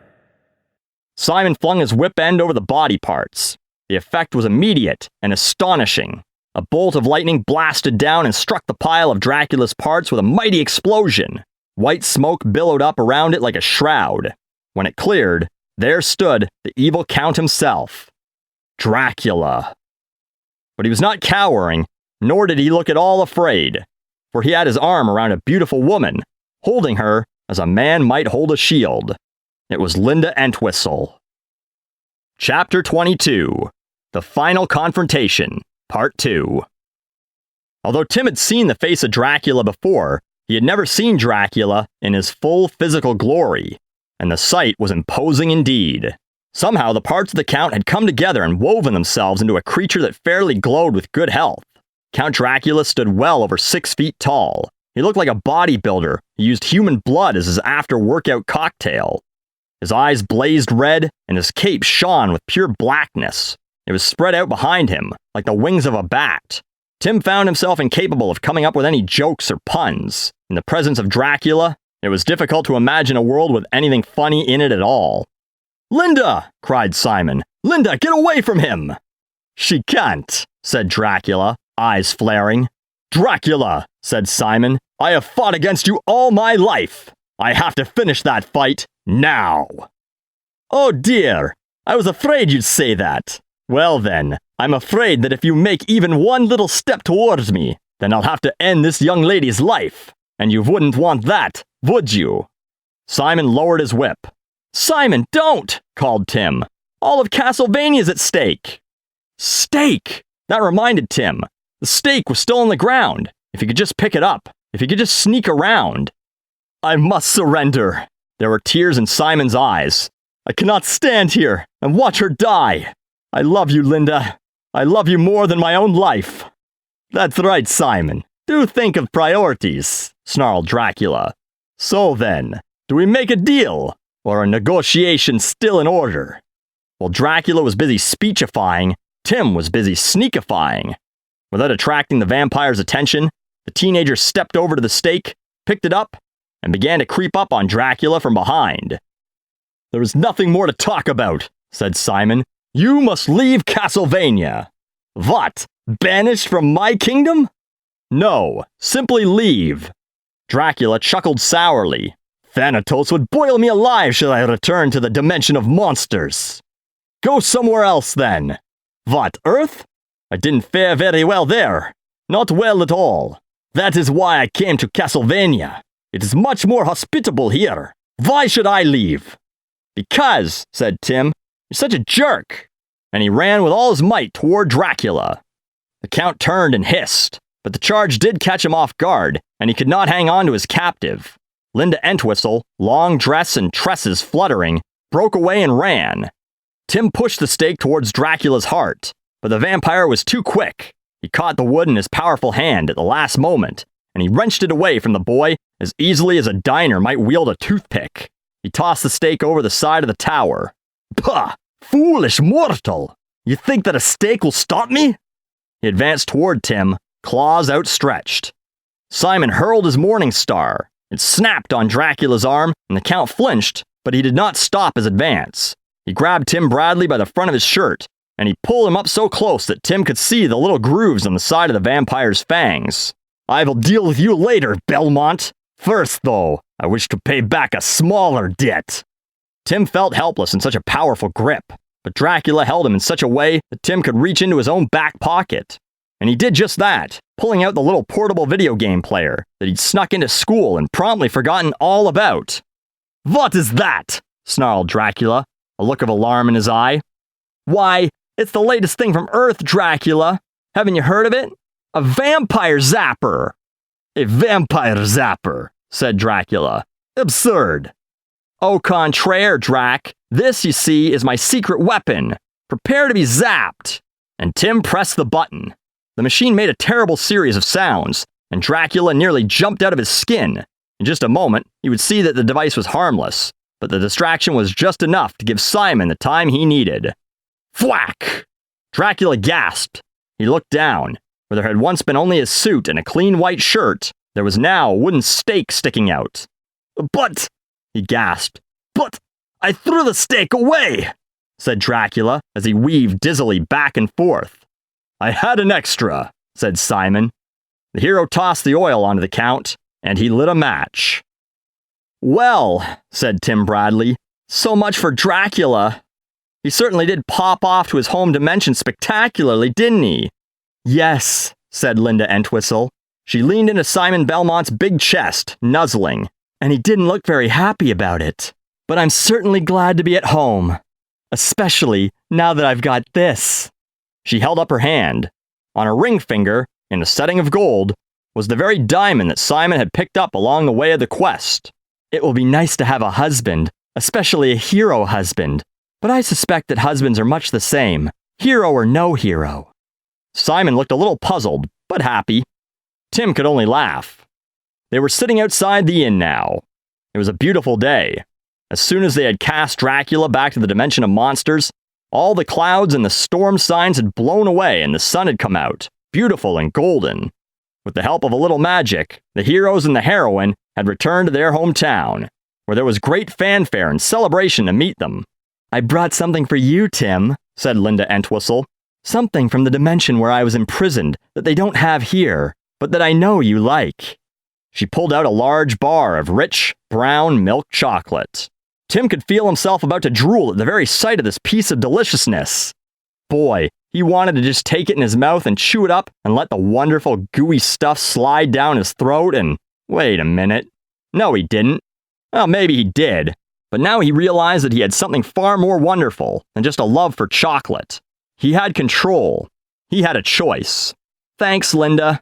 That's very nice of you, but I think I'll pass for now." She smiled prettily at him. "Okay, I understand. I'm not really trying to tempt you, Tim. No, I realize that. It's just that it's nice to be able to say no." "Well, Linda," said Simon, "I suppose it's about time for you to help Tim here get back home." Home. The whole concept was different to Tim Bradley now. These past 2.5 days in Castlevania had changed him so much that he really didn't think of home in the same way anymore. "Hey," he said, "what's the hurry? Just let me stay here for a little while longer. I mean, I'm just getting to know you guys, and I've not really gotten to know the real Castlevania either. The sunny, happy Castlevania. Linda shook her head sadly. I'm afraid, Tim, that already your presence here is creating a wrong vibration in both Castlevania and on Earth. We'd like you to stay, Tim, but for everyone's sake, it's best that you go. Simon looked very troubled.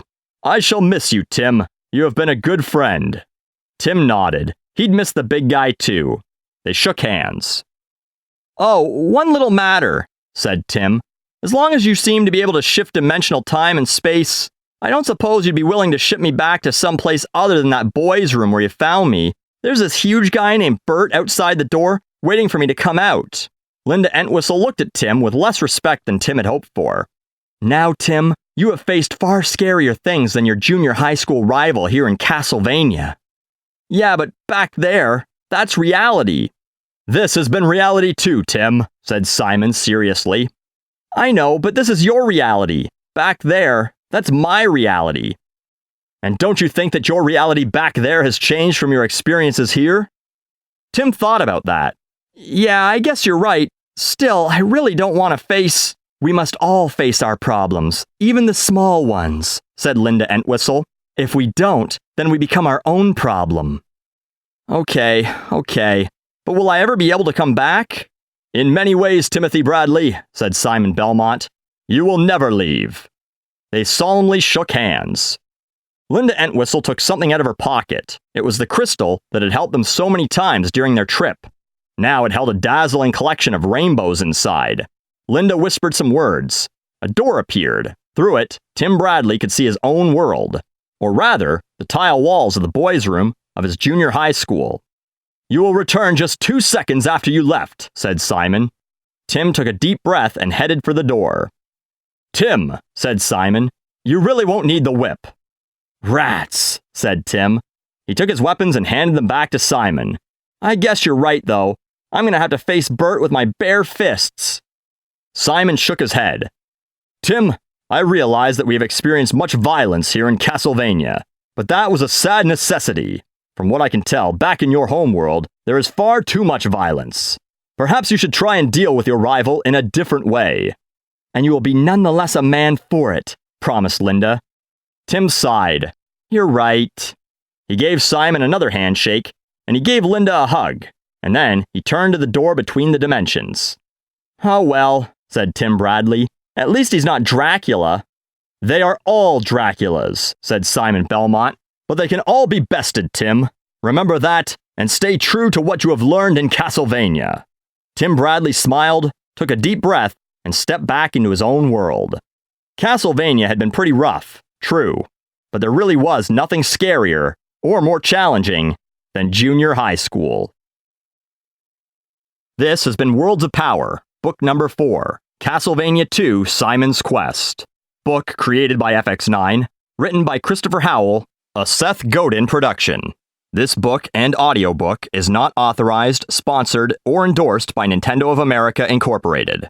Copyright 1990 by Seth Godin Productions Incorporated. All rights reserved. Published by Scholastic Incorporated. Simon's Quest is a registered trademark of Konami Incorporated.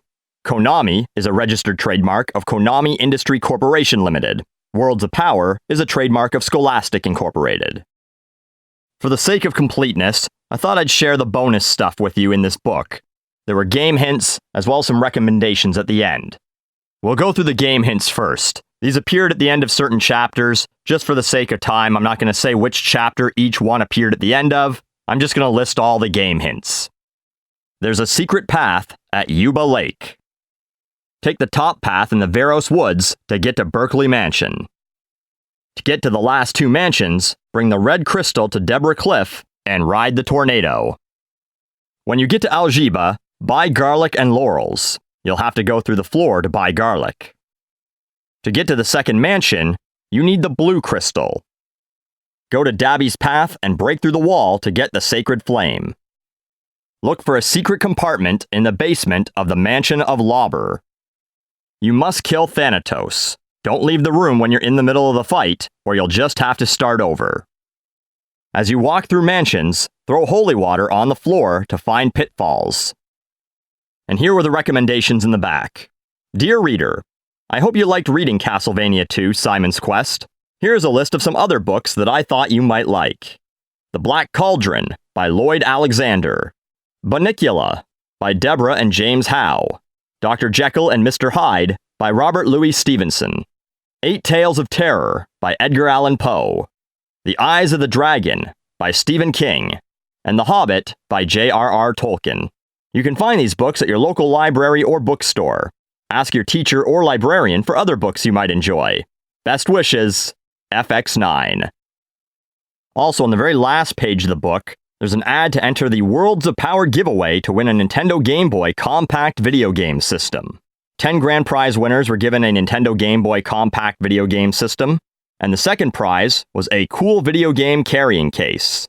Now, entries must be postmarked by November 5th, 1990, so it's probably a good chance that we've missed out on this.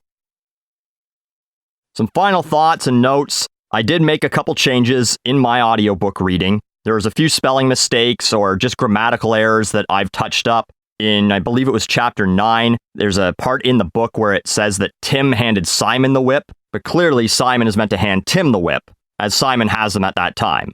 There were some things I didn't bother going through and fixing, like the fact that even though Simon says he has an aversion to calling Timothy Tim, he calls him Tim several times throughout the book, including earlier in the book, before he goes through that whole part about how it doesn't sound right to call him Tim.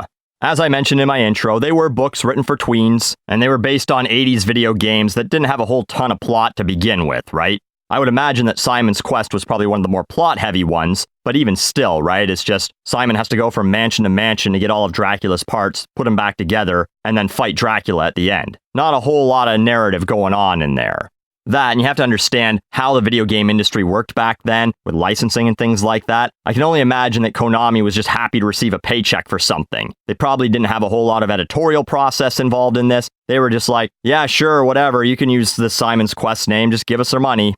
Anyway, if you've listened this far, thanks for listening. Hope you enjoyed it. And I once again want to thank Seth Godin, aka FX9, for giving me the opportunity to read this.